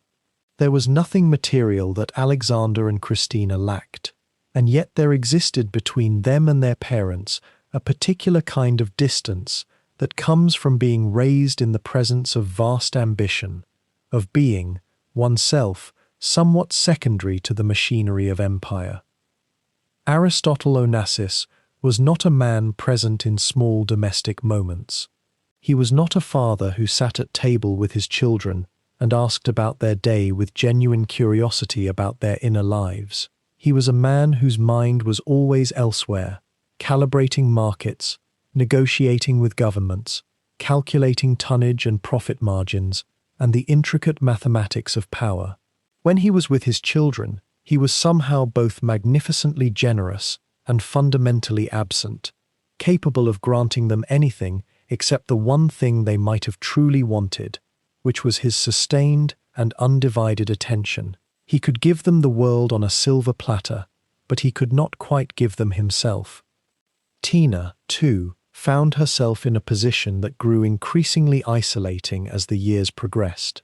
She was the wife of a titan, yes, but she was also the wife of a man whose own ambitions left little room for the quieter satisfactions of domestic life. She had married into a partnership that was primarily financial and social, a merger rather than a marriage in any conventional sense. The glamour of their life together was undeniable. The parties, the yachts, the influence, the access to everything that the world considered desirable. And yet underneath it, all moved a current of loneliness, a sense that even surrounded by the most beautiful things and the most celebrated people, one could still feel profoundly alone. The Christina itself, that great white ship that Onassis had renovated and expanded into a kind of floating palace, became a kind of character in this family drama. With its marble and its art, its crew of 40, its swimming pool that could be filled or emptied by hydraulics, its fine wine cellars and its impeccable appointments, it represented everything that money could purchase in terms of material comfort. And yet a ship, no matter how luxurious, is still a confined space, still a vessel moving across open water, still fundamentally isolated from the rest of human life. To be raised on such a ship is to grow up in a beautiful cage, to know from early childhood that even paradise can feel like a prison when you are trapped there with people who are not quite present, not quite emotionally available, not quite yours in the way you need them to be. There are photographs from this period that capture something of this strange duality. In some, Alexander and Christina are impeccably dressed, posed with their parents in settings of obvious wealth and cultivation, a yacht port, a grand hotel, a private island. They smile because they have been taught to smile, because this is what is expected of them, because they are old enough to begin understanding, in that unspoken way that children understand such things, that their role is partly to be decoration in their father's world, ornaments to his success. And yet in their eyes, in the slight tension of their young faces, there is something that suggests they are observing rather than inhabiting, that they are somehow watching their own lives from a distance even as they are living them. Alexander, the boy, carried the weight of expectation that comes with being a son and heir. Onassis had plans for him, though these plans were never made entirely clear, never transmitted with warmth or genuine guidance. The boy would be trained, shaped, educated in the best schools, prepared to inherit the empire when the time came.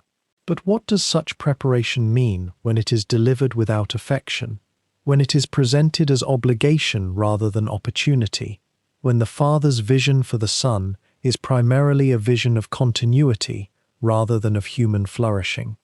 Christina, meanwhile, moved through her childhood with a kind of fierce intelligence that her father perhaps did not fully recognize. She observed everything, absorbed everything, and began, even as a young girl, to develop her own opinions about the strange world in which she had been born.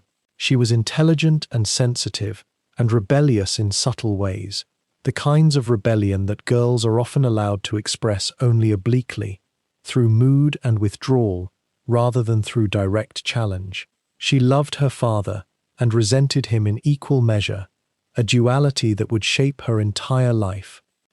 The texture of their family life, if one could call it that, was profoundly shaped by the absence of anything resembling normalcy.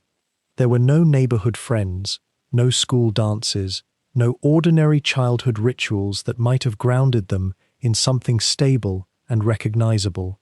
Instead, there was constant motion, constant introductions to new places and new people, constant awareness that everything they had was contingent upon their father's continued success, upon the perpetual motion of the empire. They learned early that money was not a buffer against the difficulties of human life, but rather a kind of magnifier of them, amplifying loneliness, isolating distance, making everything more visible, and yet somehow less touchable. And below all of this, barely visible at first but gradually becoming more apparent, was the slow unraveling of the marriage between Aristotle and Tina. What had begun as a strategic partnership was beginning to show its cracks, its limitations, its inability to sustain happiness over time. The signs were subtle at first, a coolness in the exchanges between them, a growing tendency for them to pursue separate activities, a sense that they were moving through their shared life in parallel rather than in tandem. Onassis was beginning to look elsewhere, to notice the world beyond his marriage, to feel that particular restlessness that comes when one has achieved everything that one set out to achieve, and finds that it has not, in fact, filled the void that one was hoping it would fill. The children could sense this, as children always can, and it added another layer of uncertainty, another reason to wonder whether the beautiful gilded world they inhabited was quite as secure as it appeared to be from the outside. There was a man named Stavros Niarchos, and his very existence seemed to pull at Aristotle Onassis like a thorn beneath the skin that never quite surfaced but never truly healed. They were bound by marriage, by maritime law, by the same waters, the same Mediterranean winds that filled the sails of their competing fleets. And yet between them stretched a rivalry so personal, so layered with small slights and grand gestures, that historians have spent decades untangling whether it was truly about business at all, or whether it had become something far more primal, a question of whose name would echo louder across the shipping world, whose wealth would translate into greater power, whose vision for the future would ultimately prevail. Stavros Niarchos had married Eugenia Livanos, the sister of Onassis's wife Tina.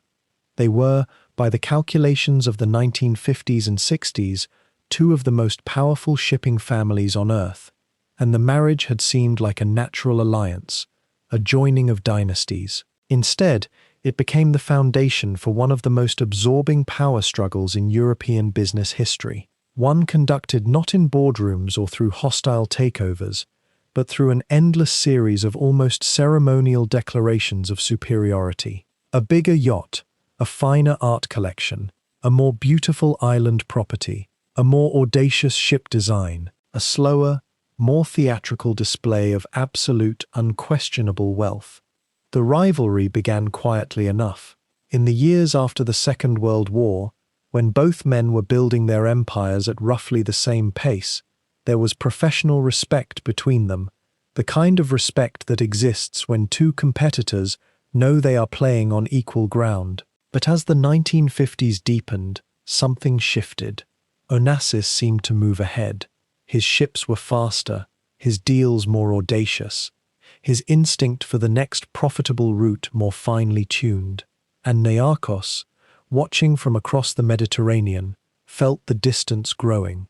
What had begun as a rivalry rooted in ambition began to sour into something more bitter, a sense that Onassis was not simply wealthier or cleverer, but that he possessed something intangible, an alchemical quality that turned every venture he touched into gold.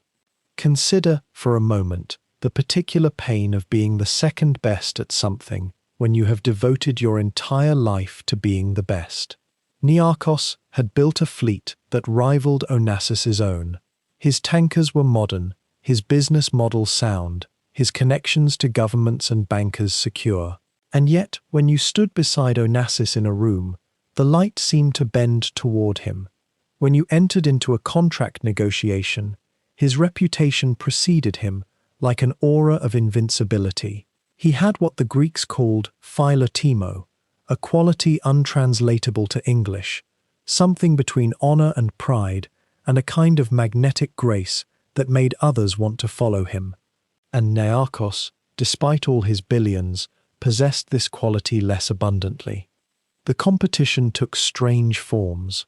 When Onassis commissioned a spectacular yacht, the Christina, a floating palace of chrome and marble and art that became legendary even before its maiden voyage, Niarchos commissioned his own vessel, When Onassis cultivated influence over the casino and society of Monte Carlo, Niarchos appeared there too, matching donation for donation, gesture for gesture.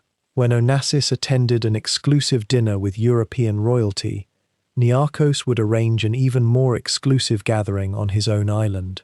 It was not quite obsession, but neither was it simple business rivalry.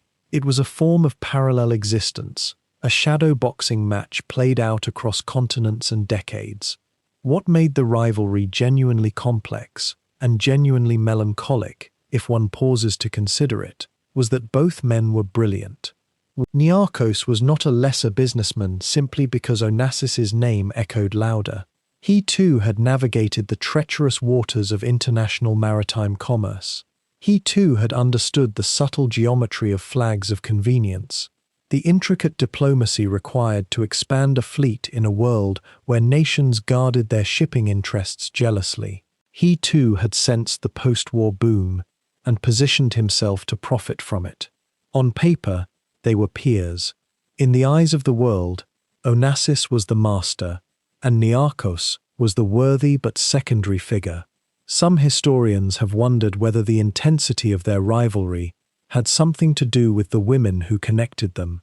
Tina Livanos, Onassis's wife, came from the same shipping family as Eugenia Livanos, Niarchos's wife. The two women were sisters. There was, then, an almost incestuous quality to the competition, a sense that when Onassis succeeded, he was succeeding over his wife's sister's husband. When Niarchos was slighted, the slight extended into the Livanos family itself. Family loyalty pulled in opposing directions.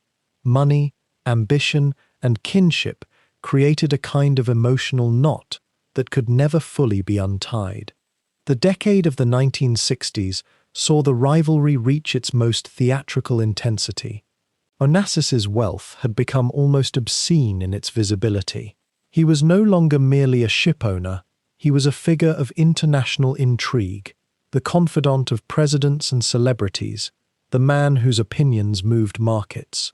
Niarchos remained extraordinarily wealthy, extraordinarily successful, and yet, somehow always a step behind.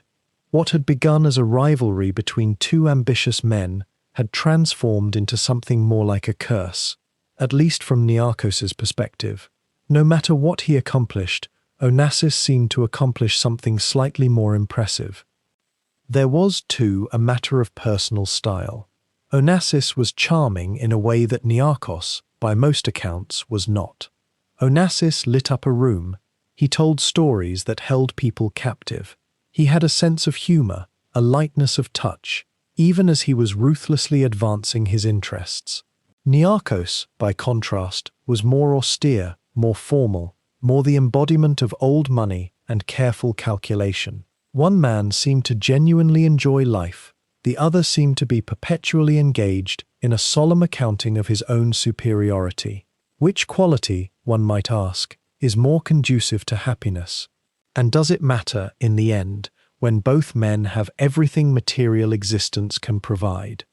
By the 1960s, the rivalry had become so much a part of their respective identities that neither man could have untangled himself from it, even if he'd wanted to. It had taken on a life of its own, fed by the Mediterranean press, by the gossip of European high society, by the inevitable comparisons drawn by bankers and maritime lawyers and the social arbiters of the time. Onassis was the king, Niarchos was the rival who could never quite dethrone him. It was a narrative that suited both men in different ways.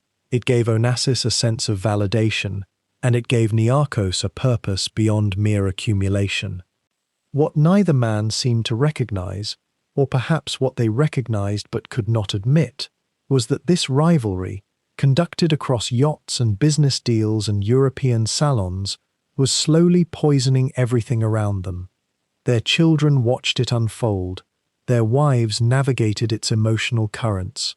Their business associates had to choose sides or pretend neutrality, while their careers depended on the whims of one titanic ego or the other. And for what?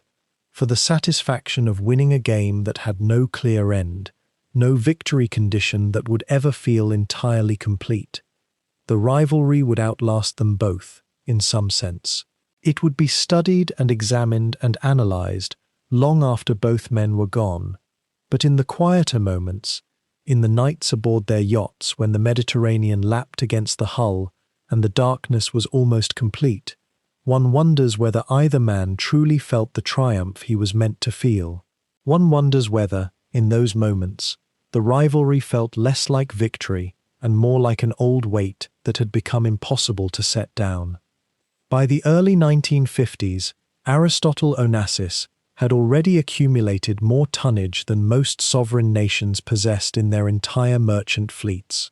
His tankers moved through the Suez and around the Cape. His flags shifted with the tides of convenience, and his wealth had begun to accumulate at a pace that seemed almost mechanical in its relentlessness. Yet something in him hungered for more than the ledgers and the shipping lanes could offer. The empire was real, but empires built only on cargo and insurance contracts can feel, in certain hours, like monuments to an absence rather than a presence. So he began, with the same calculated patience that had carried him from Smyrna's ashes to commanding the world's oceans, to turn his gaze towards something altogether different, the glittering, perfumed world of European aristocracy and high society. Monte Carlo had long exercised a particular magnetism over men of sudden wealth.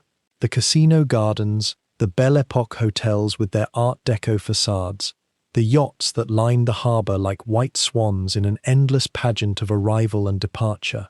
These represented something that Argentine tobacco profits and post-war shipping booms could not quite purchase outright. They represented belonging. They represented the kind of legitimacy that came not from ledgers but from recognition, from being seen and acknowledged by people whose families had possessed title and influence for centuries. Onassis understood instinctively what many self-made men never fully grasp, that wealth without social placement is merely potential. It requires architecture, it requires invitation. In 1953, he set his sights on the Société des Bains de Mer, the casino's parent company, and the institutional heartbeat of Monte Carlo itself. For decades, the company had languished under the stewardship of old money that had grown increasingly passive, increasingly comfortable in its ownership of something that required energy and vision to maintain. The share price had softened, the infrastructure was aging gracefully, but aging nonetheless. This was precisely the sort of situation in which Onassis excelled, a sleeping asset owned by people who had never learned to hunger. He began quietly to accumulate shares. There was no dramatic raid, no announcement from the deck of the Christina. He simply moved through the markets with the patience of someone who understood that in Europe, as in all things, the most spectacular acquisitions are those that appear to have simply occurred, as if by natural law. By 1954, he had secured controlling interest, though the public pronouncements were measured and courteous. He had not come to Monte Carlo as a conqueror, he was careful to explain. He had come as a guardian, as someone who recognized the casino's potential and wished to restore it to the position of preeminence it so richly deserved. The existing management would remain, the traditions would be honored. Yet within months, the shape of things began to shift, with the quiet inevitability of a tide. The gardens were restored, the gaming rooms were refurbished, the entire establishment received an infusion of capital and energy that had been absent for years. He was learning, in those years, the grammar of European refinement. One does not command such places, one enhances them. And with that enhancement came access. Suddenly, the guest lists began to include names that rarely appeared in shipping journals. Royalty from the continent, exiled aristocrats nursing drinks in the private rooms, American heiresses trailing Chanel No. 5, and complicated legacies, film stars who preferred Monte Carlo to the chaos of Cannes. Onassis moved through these circles with a curious blend of humility and absolute confidence. He was wealthy beyond measure, but he did not need to announce it. He was an outsider, yes, but he had learned long ago that outsider status, when worn lightly, becomes its own form of glamour. The self-made man who could discuss Balzac as easily as tanker tonnage. The shipping magnate who understood the wines of Burgundy and the intricate hierarchies of European society with something approaching native fluency. His yachts, which had once served primarily as floating offices, became platforms for a different kind of work entirely. The Christina O was refitted again and again, becoming less a vessel and more an institution in itself. When one received an invitation to dine aboard the Christina, it meant something. It meant you had been selected by a man who was reshaping the geography of influence in one of Europe's most rarefied capitals. The master suite was appointed with art and silk. The dining room could accommodate 40 guests with comfort and grace. The deck, on those endless Aegean nights, became a kind of floating extension of Monte Carlo itself, where deals were closed not with handshakes, but with the gentleman's understanding that certain conversations were better conducted under stars than under fluorescent lights. He became, perhaps inevitably, something of a fixture. The newspapers began to follow his movements, not because of shipping contracts, those were too technical, too boring for the society pages, but because of his presence at galas, his decisions about which charity benefits to sponsor, the women who were seen at his side. He had spent decades building an empire that nobody particularly cared to read about unless there was scandal involved. Now, he was building a life that people wanted to witness, to discuss, to speculate about over cocktails. It was, in certain respects, an inversion of his earlier work. The shipping empire had required invisibility. The social empire required visibility. Both required the same fundamental skill, the understanding that the world operates according to rules that must be learned, negotiated, and ultimately respected before they can be bent. What happened in Monte Carlo during those years was something more subtle than a simple acquisition of property and power. It was the transformation of a man whose origins had taught him that the world was dangerous and finite, into someone who could believe, at least within certain bounded contexts, that the world might be amenable to beauty and refinement. The fire of Smyrna had taught him hunger. The Depression had taught him to seize. Post-war shipping had taught him that empires could be built. But Monte Carlo began to teach him something else, that empires could be inhabited, that one need not simply construct them and move on, that there was a kind of power that consisted not in acquisition, but in curation, in the ability to gather people and beauty and influence into a single, radiant space. Yet even as he moved through these glittering seasons, the balls, the galas, the private dinners aboard white yachts where the world's most interesting people said the most carefully measured things, there were moments when the hunger returned, not for wealth, that was becoming almost beside the point, but for something that no amount of carefully orchestrated social success could quite satisfy. Perhaps it was love. Perhaps it was the need to prove that a man born in the ashes of Smyrna could not only build an empire, but be truly, deeply known by someone who had always belonged to a kind of royalty that could not be purchased or constructed. That need was beginning to stir. It was, as yet, unarticulated, but it was moving through his life like a current beneath still water, pulling him toward a future that neither his hunger nor his calculation could quite prepare him for.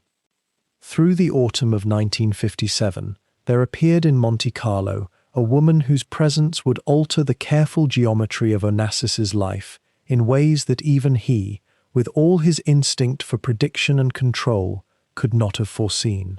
Maria Callas arrived at the casino square, not as a mere visitor, but as the reigning deity of the operatic world, the voice that had resurrected the great roles of the 19th century and remade them as expressions of raw, almost dangerous humanity. She was 44 years old, still formidable, still the subject of whispered controversy wherever she moved, for Maria Callas had made her reputation not only on talent, but on temperament, on the willingness to say no, to cancel, to insist upon perfection even when perfection seemed to require the impossible. Onassis had long moved in circles where he could encounter the luminaries of high culture, but this was different. His marriage to Tina remained intact on paper, intact in the official records that mattered to lawyers and accountants, but it had become something closer to a business arrangement that happened to include 2 children. The intimacy had drained away, replaced by parallel lives conducted aboard the Christina, each spouse increasingly absorbed in separate worlds. Onassis traveled endlessly, negotiated, expanded, gambled on the vast future of supertankers.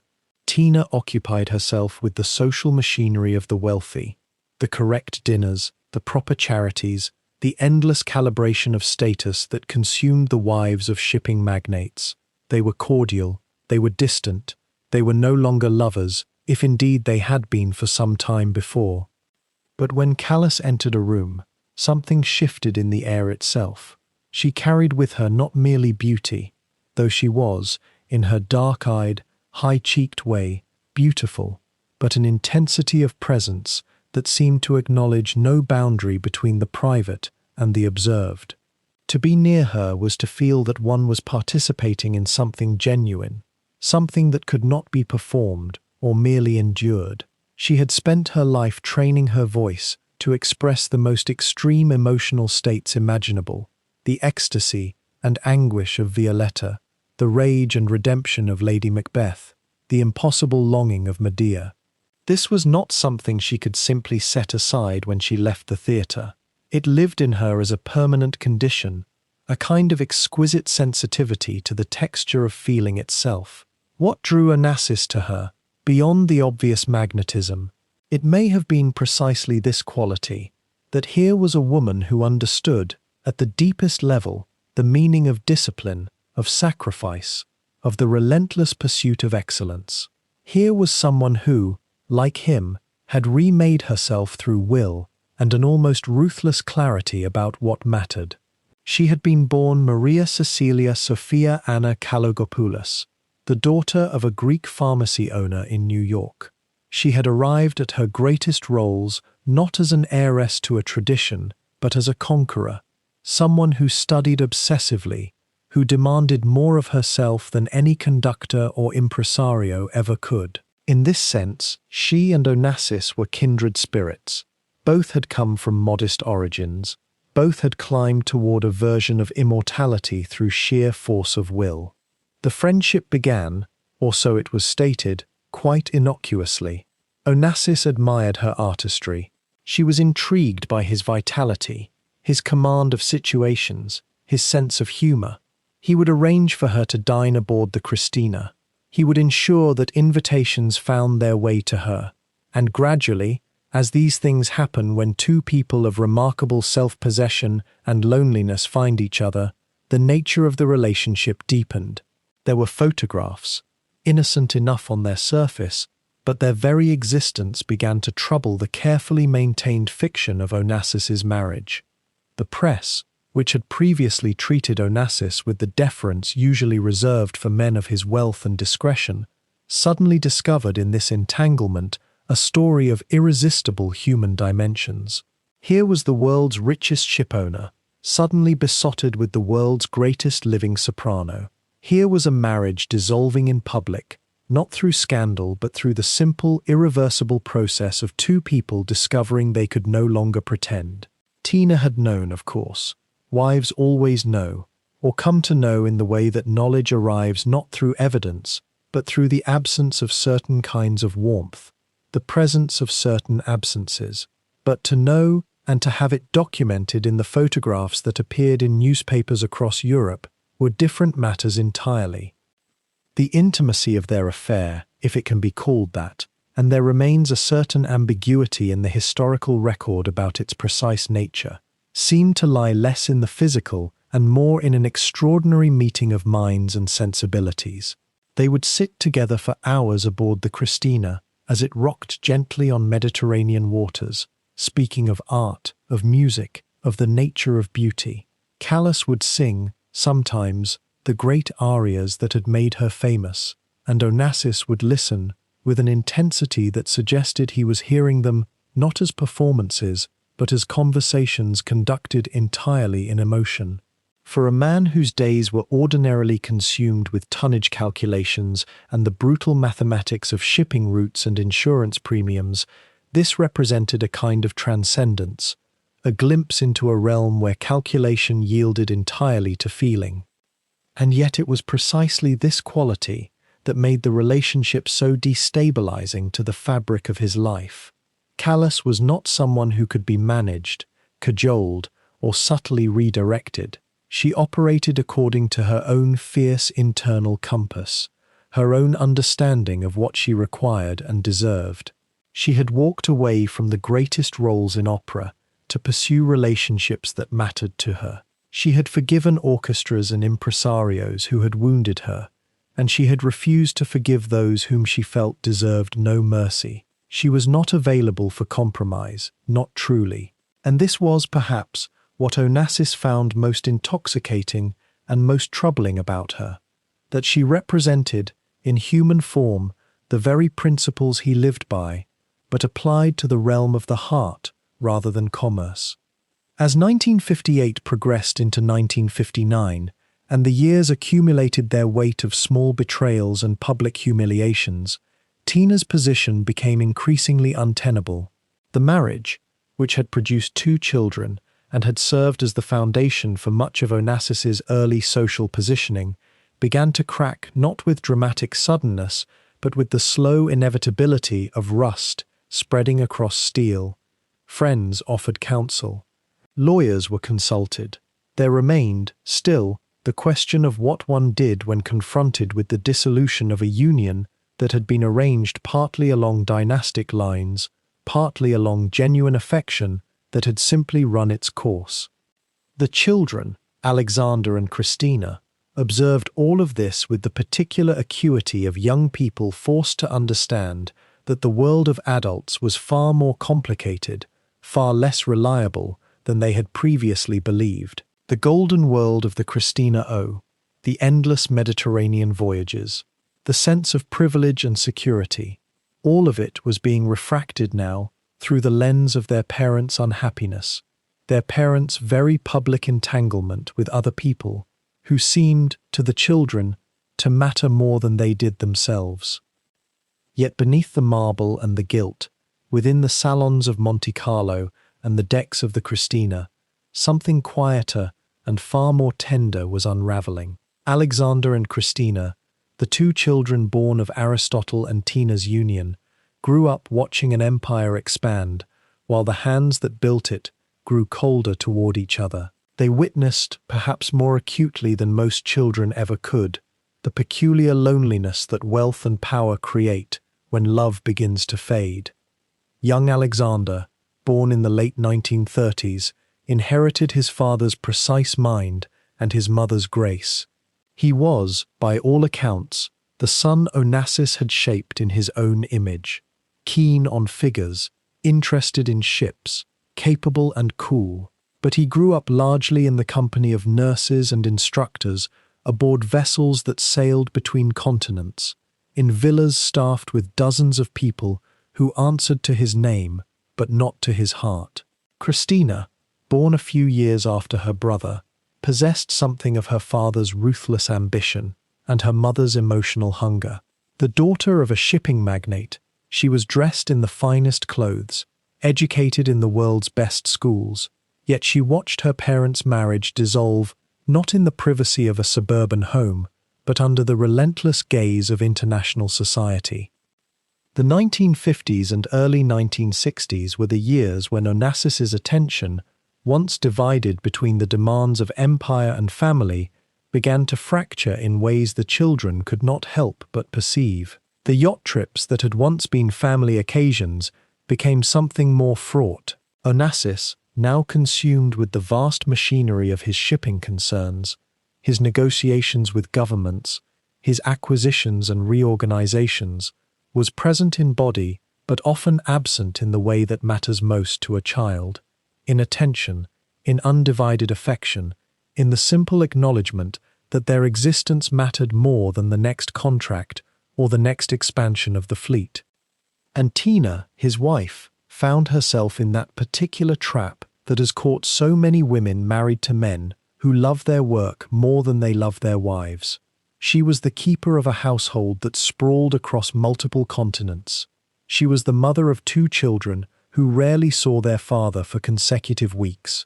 She was the hostess of grand events and the silent witness to her husband's growing indifference. The photographs from this era tell a story without words.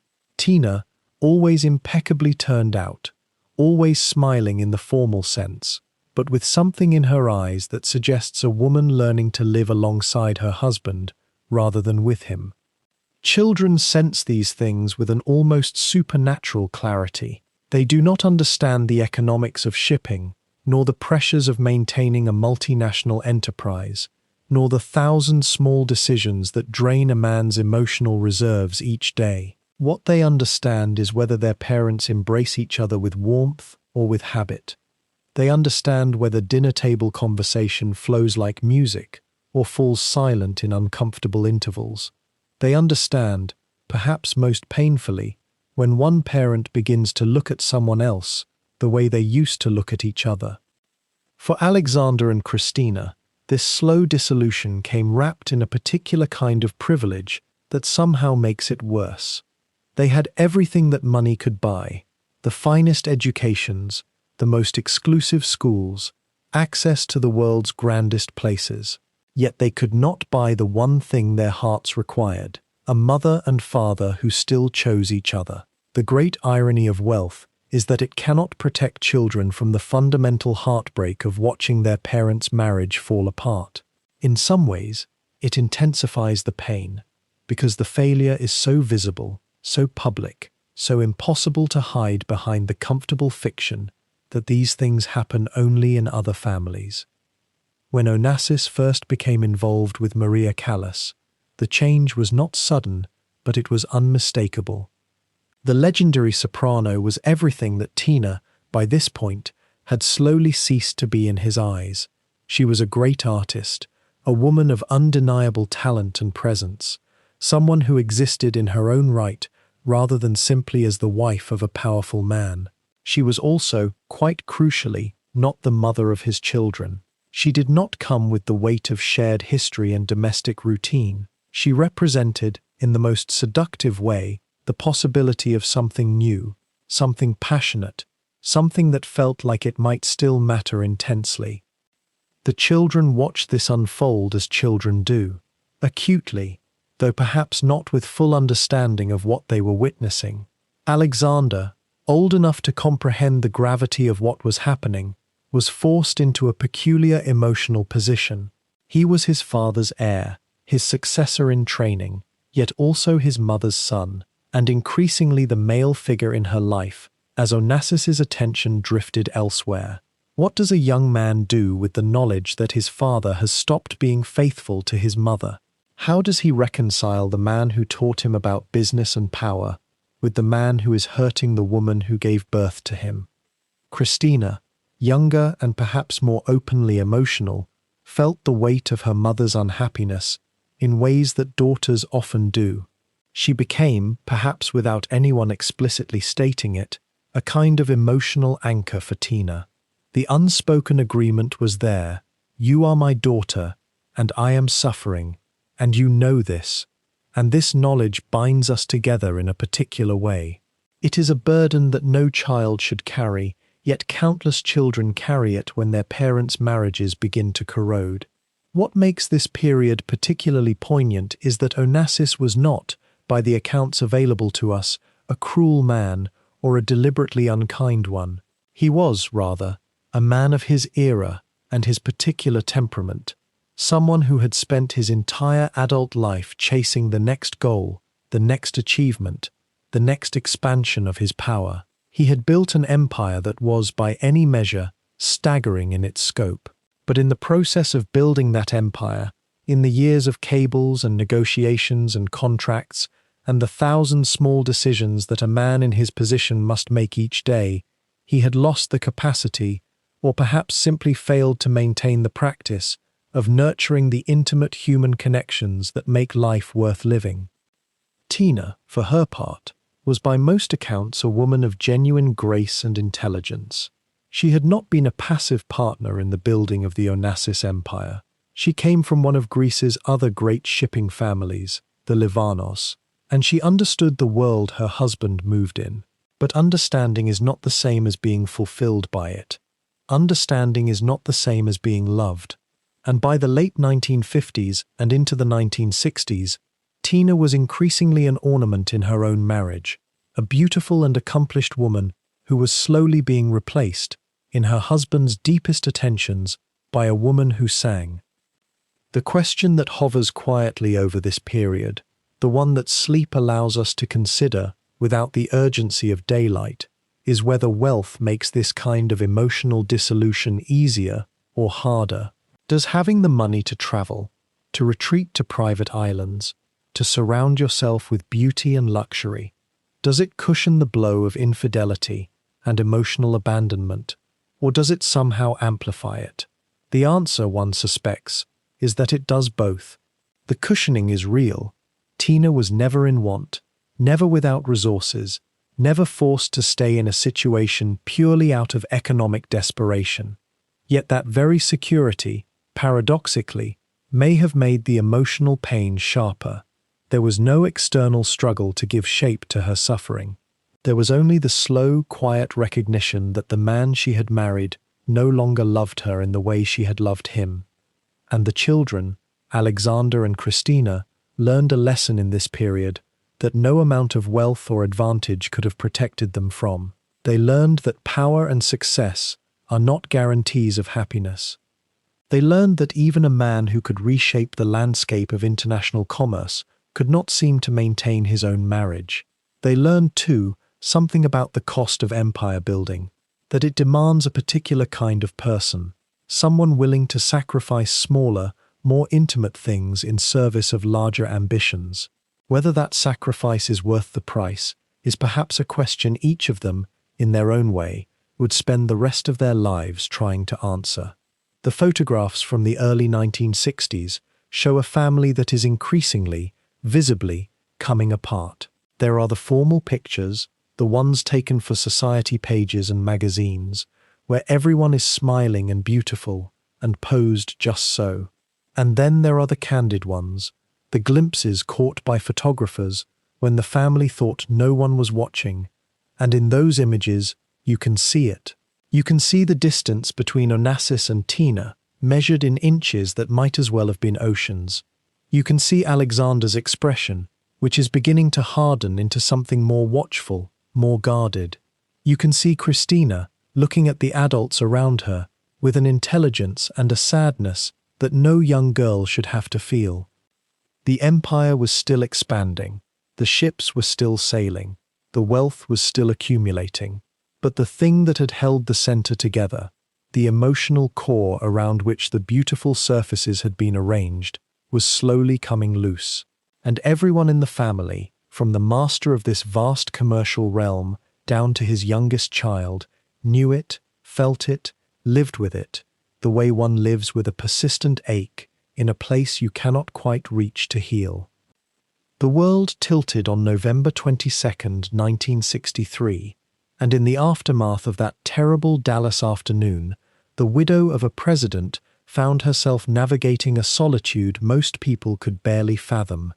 Jacqueline Kennedy, 34 years old, the mother of 2 young children, suddenly cast into a role she had never sought, and a grief that belonged entirely to her. The nation mourned, the world watched, and in the weeks and months that followed, as she began the long, private work of reassembling a life fractured beyond recognition, there were those in her inner circle who worried deeply about her future, about the kind of isolation that came with being America's tragic queen.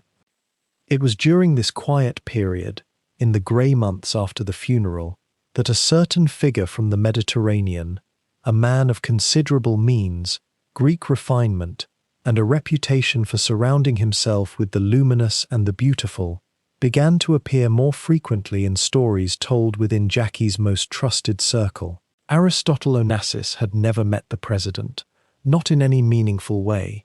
Their worlds had moved on parallel tracks, one concerned with the ceremonial weight of American power, the other with the intricate choreography of international shipping, money, and old European society. Yet something about the widow's predicament seemed to awaken in the Greek shipping magnate a kind of protective impulse, or perhaps, and this possibility must be acknowledged with care, a recognition that here was a woman of such singular public interest, such wounded dignity, that proximity to her might reshape the final chapters of his own story. The introduction came through intermediaries, as these things often do in such circles. Mutual friends from the world of art, society, and international business began casually, almost gently, to mention his name in her presence. Onassis was known to these people, a man who could command a yacht the size of a small nation, who moved through Monaco and Paris with the easy confidence of someone accustomed to opening doors that remained closed to others. He was also, beneath the swagger and the relentless appetite for acquisition, a man who had known loss, whose children bore the weight of his ambitions, whose marriages had fractured under the strain of his endless hunger for more. What Jackie Kennedy needed, as those around her quietly assessed, was distance. From Washington, from the glare of constant scrutiny, from the impossible expectation that she remain frozen in a moment of national tragedy. What Aristotle Onassis could offer, in ways both obvious and subtle, was exactly that: access to a world removed, protected by distance and discretion, where a woman might begin to remember what privacy felt like. His yachts were legendary, floating palaces where guests dined on the finest things, while the Aegean unfolded in gentle swells around them. His island, Scorpios, was a kingdom unto itself, cordoned off from the ordinary world, a place where a person could simply exist without interpretation. The early meetings were discreet, a dinner perhaps, attended by others, a chance encounter at a gathering in Paris or on the Côte d'Azur. Nothing that would immediately set the machinery of gossip into motion, though the machinery, of course, never truly stopped. But there was something else operating beneath the surface of these encounters, something that moved at a pace both faster and slower than society-page romance. Onassis, at this point in his life, in his early 70s, his marriage to Tina long dissolved, his children grown and complicated in their own ways, seemed to have reached a moment of reckoning. He had built an empire so vast that it had begun to feel, in some ineffable way, empty. The ships sailed whether he walked the decks or remained ashore. The money accumulated without any particular effort of will anymore, the structures so thoroughly in place that even his attention became almost ornamental.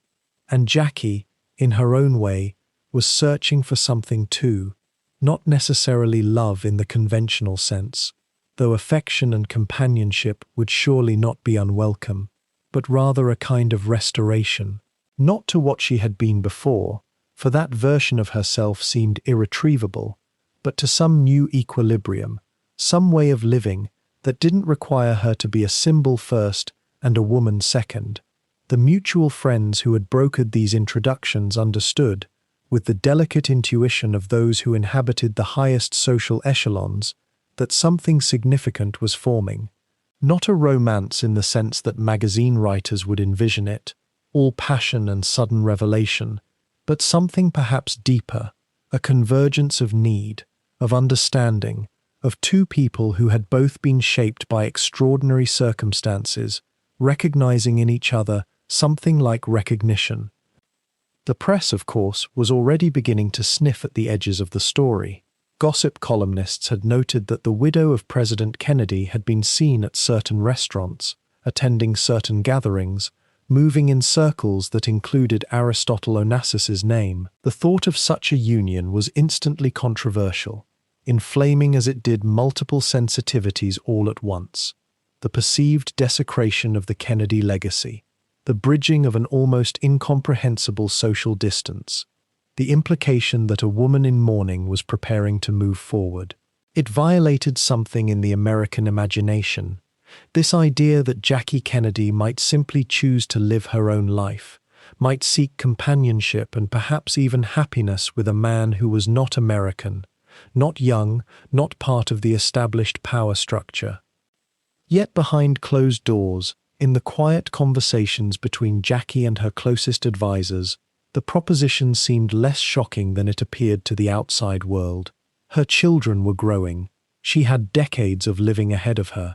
Why should she be expected to remain in suspended animation, a monument to a marriage that had ended in violence, a perpetual widow confined by the expectations of a nation processing its own trauma through her body and her choices? Onassis, for all his rough edges and his reputation for ruthlessness in business, had also proven himself capable of great generosity toward those he cared for. He could offer security, distraction, a kind of reinvention, the chance to step out of the spotlight that had never, in any meaningful way, allowed her to simply be. The introduction that had begun in drawing rooms and at chance meetings was evolving into something more deliberate, more intentional. The man who had survived the burning of Smyrna, who had rebuilt himself from nothing in Argentina, who had assembled a shipping empire through sheer will and an almost prophetic sense of what the world would need. He was preparing to make a final, audacious acquisition, the hand and the company of the most famous widow in the world. And she, in turn, was beginning to consider whether this unlikely suitor might be the key that would finally allow her to step beyond the role that had been cast for her so violently and so publicly on that November afternoon in Dallas. The meeting, when it came, was quiet and arranged.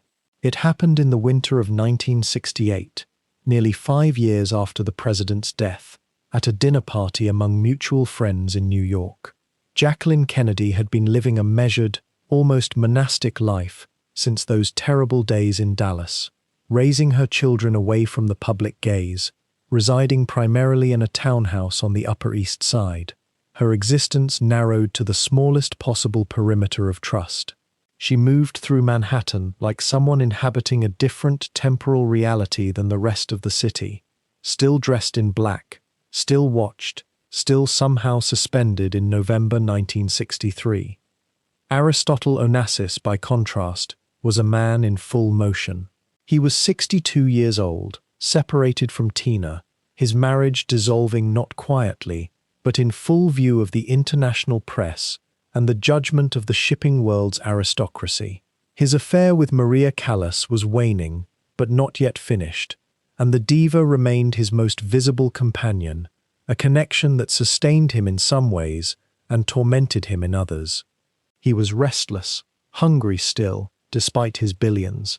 He had recently acquired the Christina O and spent his days moving across the Mediterranean, acquiring properties, consolidating power over the Société des Bains de Mer, the Monte Carlo Casino Corporation that had become a kind of second crown jewel in his portfolio. He was powerful, yes, but he was also aging, aware perhaps that the hunger that had driven him from Smyrna to Buenos Aires to the shipping routes of the post-war world might not carry him forever. What drew them together remains, in some sense, a mystery wrapped in the public record. Was it loneliness, the recognition of two people who had experienced losses so profound that ordinary social connection no longer seemed possible? Was it practical calculation, mutual benefit, the joining of two damaged but formidable intellects? It was almost certainly both, and neither explanation quite contains the truth. The courtship, if it could be called that, was conducted with extraordinary discretion. There were meetings aboard the Christina O. There were quiet dinners. There were conversations that spanned long Mediterranean nights. Two people who had held power in very different forms, beginning to understand one another across the gulf of their separate traumas. What strikes any observer of this period is how slowly, almost imperceptibly, the relationship deepened. This was not a romance of grand gestures or public declarations. It was the reverse. It was a love affair conducted almost entirely in shadow, each appearance choreographed, each photograph controlled, or at least attempted to be controlled in those early months. Jacqueline Kennedy was introducing her children to the idea, gradually, carefully. Alexander and Christina Onassis observed this unfolding with their own complicated feelings, curiosity perhaps, and also a certain guardedness. What did it mean, this sudden appearance of the widow of an American president in their father's orbit? What was being offered, and what was being risked? The political implications of such a union were, even then, almost impossible to overstate. To the American public, particularly to those still bound emotionally to the memory of John F. Kennedy, the prospect of Jacqueline Kennedy marrying a Greek shipping magnate felt like a betrayal of something sacred. Kennedy's widow was supposed to remain a kind of national relic, preserved in amber, devoted to the memory of her slain husband and the protection of their children's privacy. The idea that she might remarry, and to a man so far removed from American political life, to someone whose wealth was built on the lawless reaches of international shipping, seemed almost incomprehensible to many Americans. There was anger in the reaction, a sense of protective jealousy over a woman who had been transformed into a symbol of a nation's grief. The European press, by contrast, was often more sympathetic. Here was a woman of considerable intelligence and taste, they suggested, seeking companionship with a man of means and experience. Here was a man of legendary charm and power, choosing to devote his energies to the care and companionship of a woman he genuinely appeared to love. It was a story that Europe's aristocratic tradition understood instinctively, the marriage of two wounded people of substance, seeking solace and partnership in the company of their equal.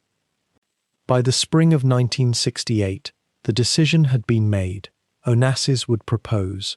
The wedding would take place, but not in America, not in the glare of the press that had hounded Jacqueline Kennedy since Dallas. It would occur on Scorpios, the private island in the Ionian Sea that Onassis had purchased years earlier and developed into a kind of terrestrial paradise. Whitewashed villas, olive groves, beaches of soft sand, security measures that kept the world at an absolute distance. The island itself became a character in the story, a refuge from the noise of the world, a place where the past might be left behind. The wedding took place on October 20th, 1968, under the canopy of the small chapel on Scorpios. It was attended by perhaps 80 guests, close friends, family members, the Archbishop of the Greek Orthodox Church. Jacqueline Kennedy wore a simple yellow chiffon dress, not white, not the elaborate gown of a young bride, but something that suggested both dignity and acceptance of where life had carried her. Onassis wore a dark suit. The ceremony was brief, almost ascetic in its simplicity, and yet it reverberated across the world with an impact that few understood at the time. The photographs from Scorpios show two people who appear, at least in the captured moment, to have found something like peace with one another. There is a gentleness in the way they look at the camera, a lack of the performative quality that often attends such documented moments. Whatever the complications of their union, and there were many, there seemed, in those images, to be a genuine connection between them. But the American reaction was swift and severe. Photographs of the newlyweds aboard the Christina O sparked outrage among some quarters of the American public.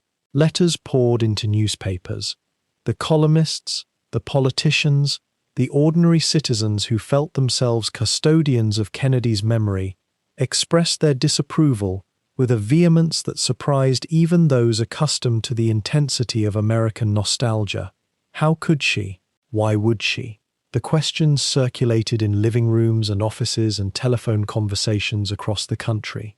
It felt, to many, like a closing of a chapter that had not yet been completed, like a final betrayal of a myth that had sustained them through a decade of turmoil. Onassis, for his part, seemed largely indifferent to the American reaction. He had never sought approval from the American public.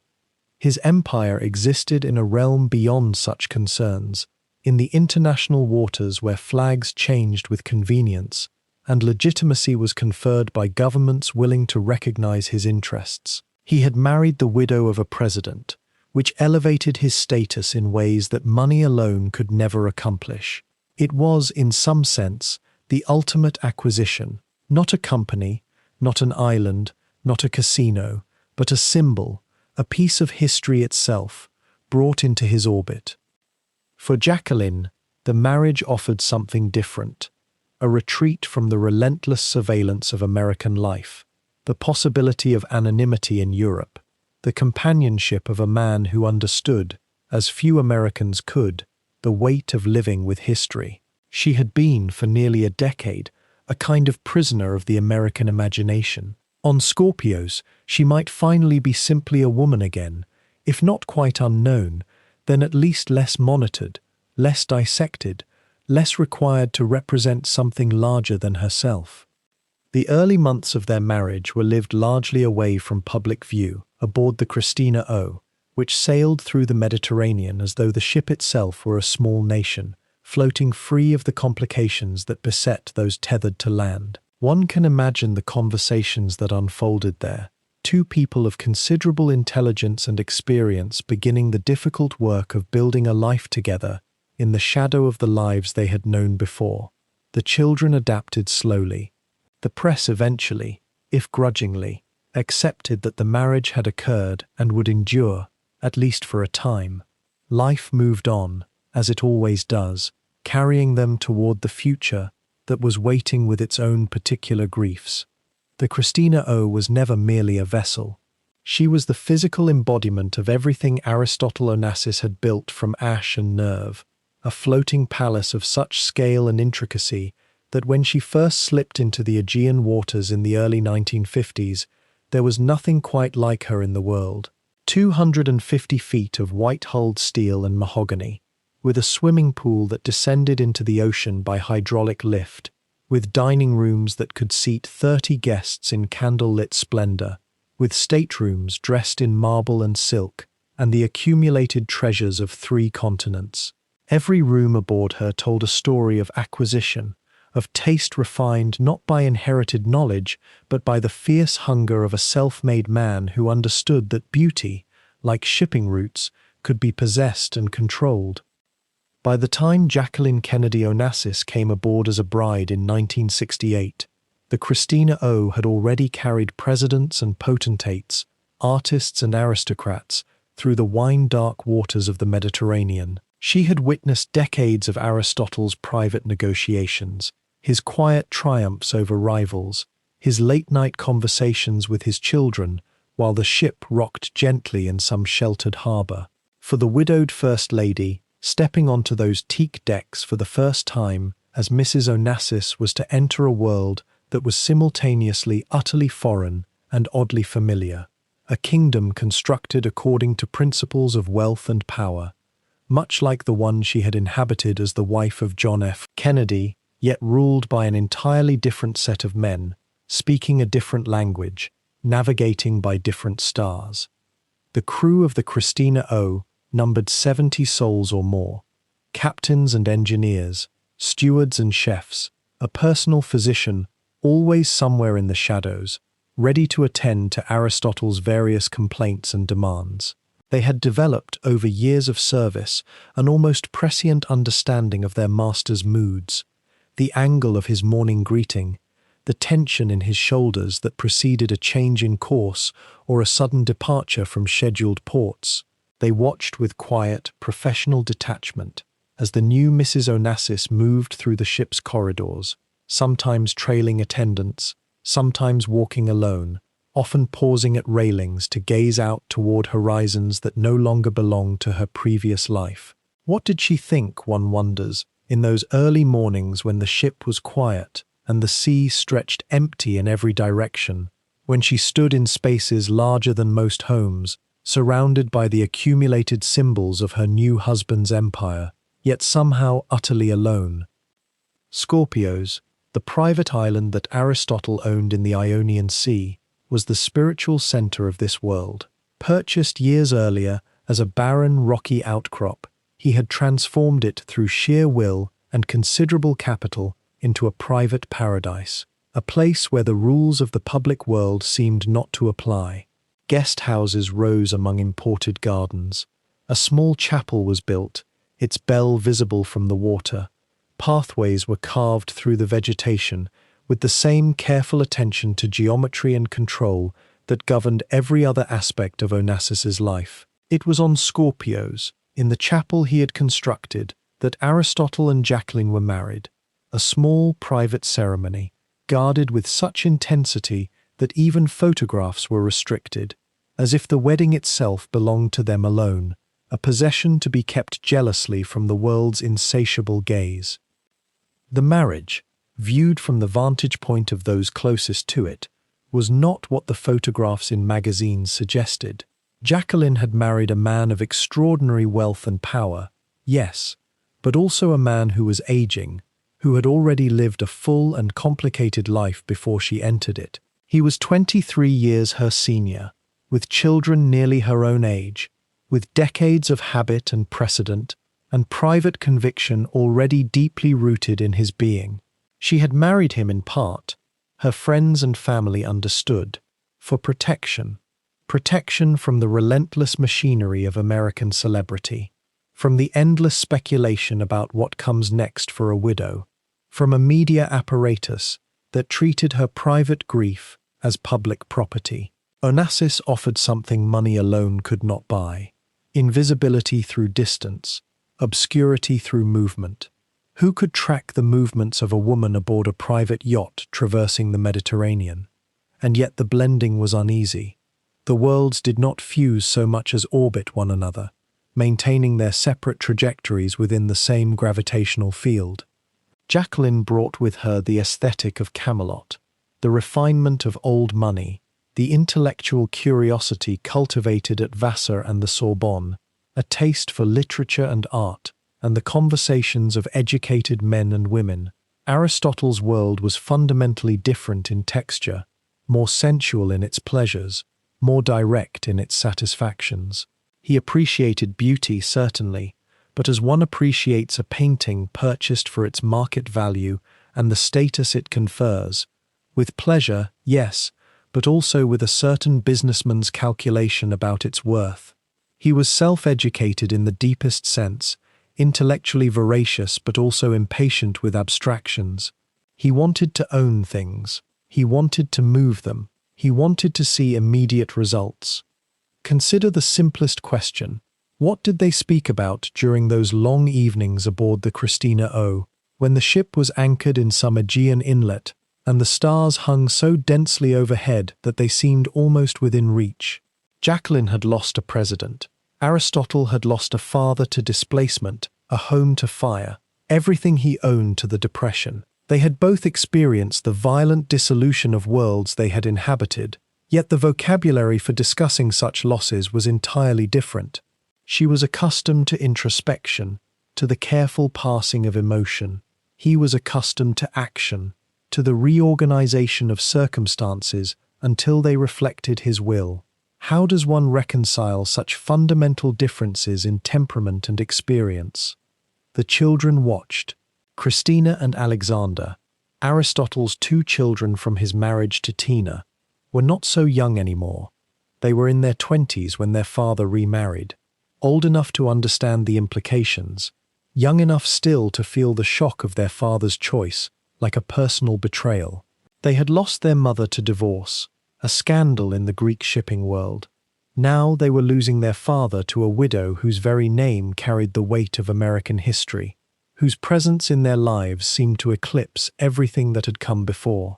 Alexander, especially, was sensitive to this displacement, to the suggestion that his father's attention was being divided, that the empire, which should eventually be his, was now being filtered through the lens of a woman with no connection to the maritime world, no understanding of the decades of calculation and risk that had built it. The staff aboard the Christina O observed that Mrs. Onassis maintained certain separations.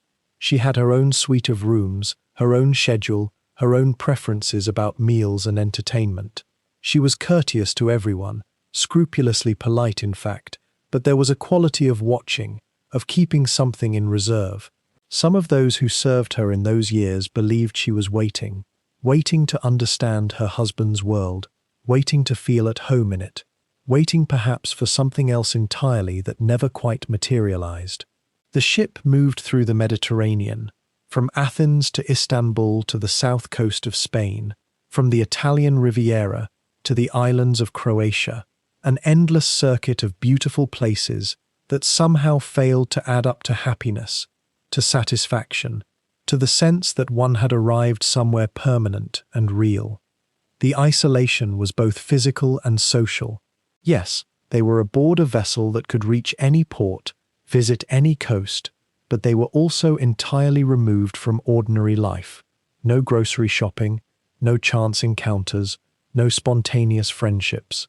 Every interaction was orchestrated by staff, every meal prepared by a chef, every experience mediated through the lens of extreme wealth and privacy. And the nature of Onassis's business meant that much of his time aboard the ship was occupied with the machinery of empire, telephone calls to far-flung offices, meetings with captains and shipping managers, discussions of tonnage and insurance, and the thousand mundane details that maintained his position as the world's largest private shipowner. Jacqueline, accustomed to being the center of attention, to being consulted on matters of state and culture and personal consequence, found herself increasingly peripheral to the concerns that animated her husband's days. There were pleasures, certainly. She traveled to places that remained inaccessible to most people. She acquired jewelry and art. She spent time with her children in beautiful settings, away from the intrusions of press and public scrutiny. She was able to move through the world with a degree of anonymity, shielded by the protective architecture of her husband's wealth and power. Yet something essential seemed to be missing. Or perhaps it is more accurate to say that what was present was an absence, a lack of genuine connection, of two lives genuinely intertwining rather than running parallel to one another. They inhabited the same vessel. They slept in proximate rooms. They were, by all accounts, unfailingly courteous to one another. But were they in any deeper sense together? The Aegean, when observed from the deck of a great ship at sunrise, has a way of making such questions seem simultaneously urgent and utterly insignificant. The water stretches away in all directions, indifferent to human hope or disappointment. The islands rise from the sea as they have risen for thousands of years, their white villages clinging to slopes that have sheltered civilizations and watched them fall into dust. Standing at the rail in the early morning, with the ship barely moving, with nothing but the gentle lap of water against the hull and the cry of distant gulls, one might contemplate how much effort, how much will and intelligence and ruthless calculation it took to arrive at precisely this point in space and time, and how little it ultimately mattered. The yacht was a masterpiece of possession, yet possession itself was ultimately an illusion. The island was a paradise, yet paradise sustained only in the moment before the knowledge of its impermanence rushed back in.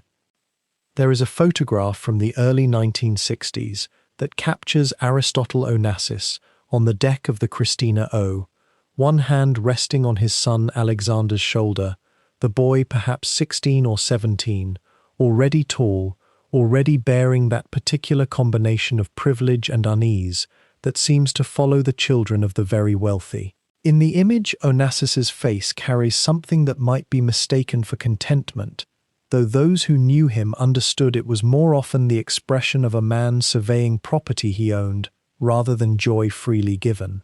Alexander stands beside him with the posture of someone learning to carry an inherited world on his shoulders, not yet understanding that some weights cannot be borne.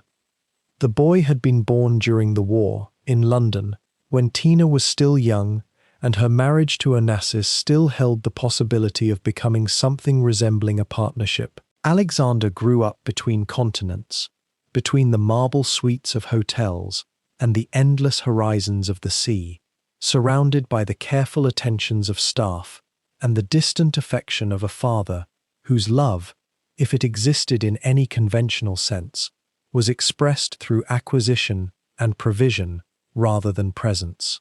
What does a father offer his son when his entire language consists of deals and dominion? What can a child learn from watching a man who has already conquered everything around him, except perhaps the hunger to conquer more?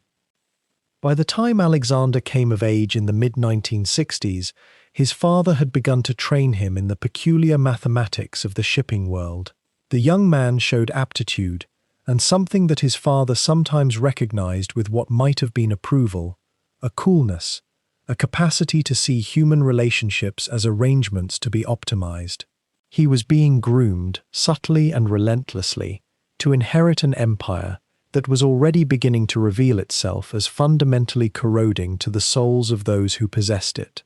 Alexander was intelligent enough to understand this, perhaps intelligent enough to resent it, but not yet wise enough to refuse it. There were rumors, though unspoken in polite company, that Onassis had begun to look at his son with the complicated mixture of hope and fear that only a man terrified of obsolescence can feel toward the young.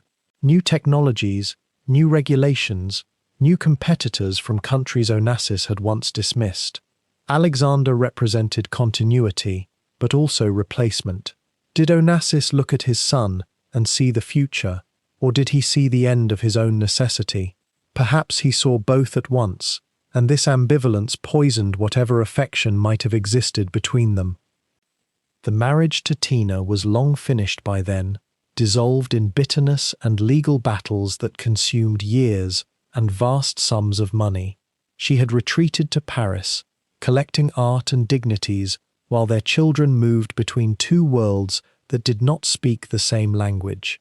Christina, Onassis's daughter, younger than Alexander by 4 years, had inherited her mother's withdrawn temperament and her father's appetite for control, a dangerous combination. She watched her brother with a mixture of sisterly affection and something darker, a rivalry perhaps, for her father's regard, which neither of them truly wanted, but both felt compelled to pursue. And then, on the 24th of January 1973, something happened that would transform the Onassis family from a merely troubled dynasty into something that reporters and relatives alike would begin to describe, with a kind of hushed inevitability, as cursed. Alexander had been flying a Piaggio seaplane on what should have been a routine journey. The details of that afternoon have been examined and re-examined by investigators, journalists, and the family itself, each retelling adding layers of interpretation to what was, at its core, a moment of catastrophic human error or mechanical failure. The distinction matters far less than the outcome. The plane came down near Athens. Alexander was brought to the hospital with severe injuries, and for several days the family held to a fragile hope that he might survive. Onassis maintained a vigil that witnesses described as almost preternatural in its intensity, as though the force of his will alone could reverse what had occurred. But the boy's injuries were too profound. He lingered in hospital beds, consciousness flickering in and out, until on the 27th of January, 3 days after the crash, he died. There are no adequate words for the particular kind of loss that claims the child of a man like Onassis. It is not simply the death of a beloved, but a kind of erasure of futurity itself. Everything that comes after becomes a continuation of a world that should have been different. Onassis, for the first time in anyone's recollection, seemed broken in a way that money could not immediately repair. He had purchased immunity from consequence his entire life, and now he found that the one form of consequence that truly mattered, the loss of his son, his heir, the vessel into which he had poured his dreams of dynasty, could not be negotiated away or overcome through superior strategy. What happened in the weeks and months that followed was the slow, visible deterioration of a man whose primary relationship had been with the future, and who now found that future impossibly contracted. Onassis aged visibly. Those who saw him reported a kind of hollowing out, as though the shock of Alexander's death had revealed that there was less substance to him than anyone had supposed. He was still wealthy, still powerful, still capable of commanding the machinery of his empire, but the light that had animated his relentless forward momentum seemed to have dimmed. Grief, for someone like Onassis, was perhaps not sadness so much as a kind of vertigo, the sudden dizzying awareness that control itself was an illusion, that the world operated according to laws that no amount of money could circumvent. In this period of vulnerability, we might imagine a different story taking hold. A man, humbled and bereaved, turning inward, seeking quiet reconciliation with his surviving daughter and the remnants of his emotional life. But this is not what happened. Instead, what transpired was a marriage, undertaken with what seemed to observers like unseemly haste, to someone who represented not comfort or peace, but rather a kind of desperate assertion of his own continued relevance and power.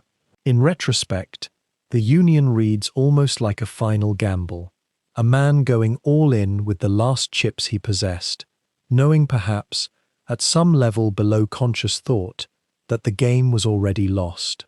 The health problems that began to accumulate in Onassis's final years seemed almost biblical in their progression, as though his body was determined to finish what his circumstances had begun. There were chronic infections, respiratory failures, the kinds of ailments that strike men in their late 60s and 70s with particular viciousness when their constitutions have been eroded by decades of stress and a lifestyle that balanced between excess and deprivation. He would have doctors flown to wherever he was, Monaco, Paris, Scorpios, because the idea of placing himself in a hospital, a place where he could not control his environment, seemed unbearable. Christina, now the sole surviving heir to an empire worth hundreds of millions of dollars, watched her father's decline with emotions that were surely complex and perhaps contradictory. She had lost her brother, she was about to lose her father, and she would inherit, in their place, a business that had never been designed to nurture human flourishing, and a legacy of family trauma that would prove, in the years to come, nearly impossible to bear. Is it possible to feel relief at inheriting vast wealth, while simultaneously understanding that the wealth itself carries a kind of poison? Christina would spend the rest of her life trying to answer that question, and the answer, whatever it was, would haunt her. The family, those who remained, and those who orbited the dying core of the Onassis Empire, began to speak, quietly at first, and then more openly, of a curse. Not a literal curse, though some were superstitious enough to genuinely believe in supernatural intervention. Rather, it was a way of naming something that seemed to exceed the boundaries of ordinary misfortune. It was as though the fierce energy that Onassis had poured into building his fortune had created, in equal and opposite measure, a kind of gravitational force pulling his family towards sorrow. The money had come from somewhere, and perhaps, in the calculus of the universe, it had come from the life force and happiness of those he loved most. Or perhaps this was simply the way that such families had always worked, and the language of curse was merely a way of describing the ordinary destructiveness of unchecked ambition transmitted across generations. The final act moved slowly, almost mercifully. By the spring of 1975, Aristotle Onassis was no longer the titan who had bent governments and shipping lanes to his will. His body, worn down by years of moving between continents, of closing deals in smoke-filled rooms, of watching his children suffer the weight of his ambition, had begun to surrender. He was 69 years old, and the man who had once seemed bulletproof now moved through his days with visible effort, his eyes still sharp, but his frame diminished by myasthenia gravis, a disease that slowly unravels the threads holding a person upright. The irony was not lost on those who knew him well. Here was a man who had accumulated more wealth than small nations possessed, who owned islands and yachts and the ears of presidents, and he could not buy his way out of his own body's betrayal. Money, it seemed, had its limits after all. He spent increasing time at the American hospital in Paris, shuttling between the capital and the Greek islands as his condition worsened. There were still deals to think about, still calculations to make, but the intensity had dimmed. The hunger that had driven him from the ashes of Smyrna to the summit of global commerce had finally begun to quieten. On January 15th, 1975, Aristotle Onassis died. He was surrounded by people who loved him, people who depended on him, people who would soon discover that his death meant far more to them than his presence ever had. The newspapers around the world carried the story with proper solemnity. The shipping magnate who had changed the maritime industry, they wrote. The man who had married a first lady, the father of a dynasty. But the true weight of his passing could only be felt in the silence that followed, in the empty offices where his decisions had once reverberated, in the homes where his absence suddenly became much louder than his presence had ever been. Christina was 42 years old when she inherited the Onassis Empire. Unlike her father, who had built his fortune from cunning and will and an almost animal instinct for advantage, Christina was born into an empire that was already constructed, already functioning, already legendary. And what she inherited, she would discover, was not quite the gift it appeared to be. An empire, once built, carries momentum of its own. It carries the weight of its own past. It carries the expectations of thousands of people who have made their lives dependent on its continuation. She had never wanted to be a shipping magnate. She had wanted, in the way that children of the very rich often do, for ordinary things: love, stability, a family of her own that did not make headlines. The family business, however, was merciless in its demands. The Christina O still sailed. The fleet still moved across the oceans, carrying oil and tankers and the accumulated prestige of the Onassis name. The offices in Monte Carlo and London and Athens still opened each day. The money still flowed, though perhaps not with quite the vigor that it had under her father's relentless touch. Christina tried, she made decisions, she learned the business, or learned enough of it to keep the machinery turning. But she was managing a legacy, not creating one, and there is a profound difference between the two. Her personal life, meanwhile, continued the pattern that had shadowed the entire family: turbulent, passionate, ultimately tragic. She married multiple times, each marriage seeming to carry within it the seeds of its own dissolution. There was Sergei Kauzov, a Soviet shipping official, a marriage that lasted only a few years.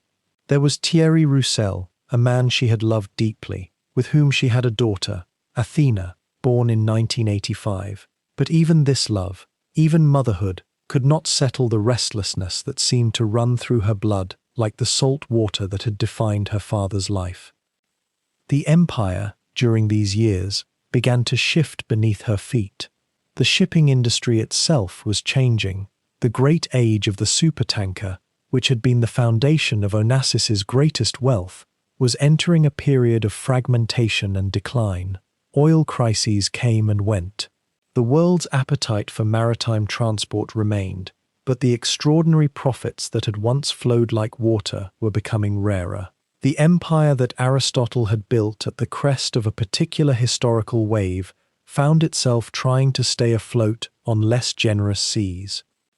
And there was something else too, something that persisted in the family narrative even as it became harder to speak about without sounding foolish: the sense of curse, of darkness, of a family that had somehow angered the gods.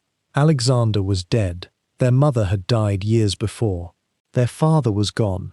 Onassis's sister had taken her own life in 1947, in what was officially called an accident, but which haunted the family with its ambiguity. Were they simply the victims of bad luck, the inevitable tragedies that befall all families, magnified by money and visibility? Or was there something else at work, some pattern, some weight of consequence that followed the Onassis name? The family itself seemed to wonder. Christina lived with this weight, whether it was real or imagined, and it pressed down on her with increasing force as the years passed. She was immensely rich, immensely powerful in her own right, and yet somehow trapped. She had inherited not just an empire but a history, and that history, unlike money or property, cannot be diversified or sold or passed on to someone else. It must be carried, day after day, in the chambers of one's own heart. In September of 1988, at the age of 37, Christina Onassis died. The official cause was a heart attack, brought on by complications related to weight issues and the general strain of living a life that seemed designed to break a person. But those who knew her understood that the heart attack was, in many ways, the final chapter of a longer story. She had simply run out of strength, run out of will, run out of reasons to keep the machinery of herself running at all. Her daughter, Athena, was left as the last direct heir to the Onassis fortune, but Athena, unlike her grandfather or even her mother, had been raised in relative obscurity, protected from the press and the public eye as much as one can protect a child whose last name carries such weight. She was given the wealth, given the empire, in theory, but the era of Onassis dominance was already becoming history. The empire continued, but it was increasingly managed by others, by hired hands, by the vast apparatus of lawyers and accountants that tends to such things. The personal touch that Aristotle had brought to it, the almost artistic sensibility with which he had approached the business of shipping and power, was gone. In its place was bureaucracy, however competent and well-intentioned. The fading was not dramatic. There were no public collapses, no scandals quite on the scale of the family's golden years. Instead, it was the slow, almost unnoticed diminishment that comes when a great ship passes its prime. The company persists, the name endures, but the sense of destiny, the feeling that here was a family shaping the world according to its will, that dissipated like fog burning away from the Aegean in the morning sun. The islands remained. The yachts continued to sail, though increasingly as relics of a previous era. The photographs in magazines and museums showed Aristotle and Jackie, showed the days when the Onassis name meant power and possibility, and the intoxicating sense that one family could contain within itself an entire civilization's aspirations and dramas. But the living empire, the breathing, beating heart of it, had quietened. It had grown old. It had, in its way, come to rest. The Ionian Sea at dusk holds a particular kind of silence, the kind that settles over water when the day has surrendered its brightness and the sky begins its slow, imperceptible shift toward indigo. If you were to stand on the deck of a ship in those hours, not a grand one racing toward port, but something stationary, anchored, waiting, you might notice how the light seems to pause before it finally leaves. The waves, which have spent the day catching the sun in 1,000 fractured mirrors, now move with a deeper rhythm, almost mournful, almost remembering. Scorpios lies somewhere in those waters, a private island that became, for a time, the center of a world that money had constructed and sorrow had gradually dismantled. The island still exists, of course.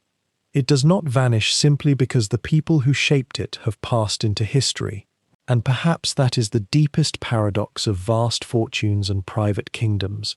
They outlast their builders by decades, by centuries sometimes, standing as monuments to ambition that cannot quite be completed, never quite justified.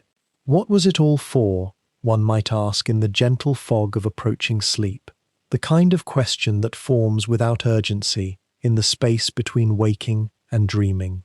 Aristotle Onassis, accumulated tonnage and flags of convenience, supertankers that moved the world's oil across trade routes that existed only on charts. He built a fleet so large that at its peak, he owned more of the world's shipping capacity than any single person had ever owned before. He moved fortunes that dwarfed the treasuries of small nations. He was, for a moment that stretched across decades, the most powerful private citizen in an entire industry. And yet what remained, when the accounting was finally done, was not quite the triumph it had appeared to be from a distance. The empire itself fractured almost immediately upon his death. Christina inherited it at 23 years old, brilliant and damaged, a woman who understood ships and contracts and the weight of expectation in ways that her father had always recognized and never quite permitted her to fully express. But she did not wish to be Aristotle Onassis. She could not have been, even had she wanted to. The shipping world was transforming around her, and the personal touch, the willingness to operate in the shadowed spaces between law and custom, the sheer force of personality that had built the fleet, these belonged to a particular era, a particular man, and they could not be transferred like deeds or certificates of registry. Christina sold pieces of the empire. She invested differently.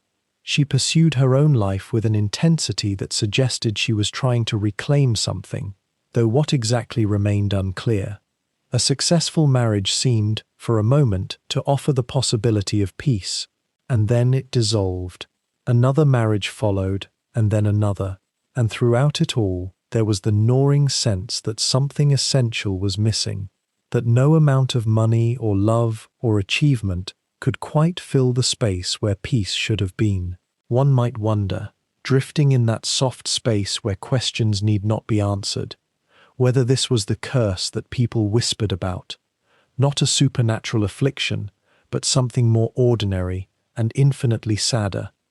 A family that had learned to win at business but never quite learned to win at living. The Christina O still exists too. It has been renamed, repurposed, chartered to people with less interesting stories. But for a time, it was perhaps the most famous yacht in the world, a floating palace where Jackie Kennedy moved through rooms that had held the power of the Onassis Empire, where she was simultaneously the widow of one legendary figure and the wife of another, belonging fully to neither narrative, suspended in a peculiar space between myth and reality. Her photographs from those years show a woman learning to live on terms that were not quite her own, making peace with a life that had become stranger and more public with each passing year. There is something remarkably human about the sight of tremendous wealth and power failing to deliver what was promised. Not because of any moral failing in success itself, but because the architecture of ambition is built from materials that do not, ultimately, shelter the soul. Onassis had escaped poverty. He had escaped obscurity. He had made himself into a name that would be remembered, a figure in the history of commerce and industry, and the strange marriages between power and celebrity in the 20th century. And yet the thing he could not purchase, could not command into existence through sheer will, the thing that might have made the whole enterprise feel worthwhile, remained elusive. The warmth of family, the simple contentment of presence, the ability to sit on a deck at dusk without counting what one had accumulated and measuring it against what one had lost. Scorpio's remains, though it is rarely visited now. The trees have grown older, the beaches have been reshaped by currents and storms. The buildings stand, but they are quieter than they were. There are no great gatherings anymore, no yachts anchoring in the sheltered waters beyond the dock, no figures moving through those carefully decorated rooms in the evening light. Instead, there is the Ionian Sea, which existed long before any of this began, and which will continue long after the last person who remembers any of it has fallen silent. Perhaps this is what one is meant to understand, in the long aftermath of a story like this, that empires rise and fade, that fortunes accumulate and disperse, that even the most powerful and determined human will cannot quite overcome the fact of its own mortality, or the quieter, more persistent fact of its own loneliness. The shipping routes still exist, the tankers still move, but they are no longer commanded by the hand of a single man who pulled himself up from the ashes of Smyrna and remade himself into one of the titans of his age. As the light over the Ionian continues its slow departure, and as the island of Scorpios fades into the gathering dusk, it becomes possible to see the story not as tragedy or triumph, but simply as what it was, a human life, lived very large, lived very publicly, lived with intelligence and hunger and a kind of tragic blindness to the things that money could never truly reach. The waves continue their ancient rhythm, the sky continues its patient dimming, and somewhere in the water and the fading light, the outline of that private island grows softer and less distinct, and finally disappears into the gathering dark.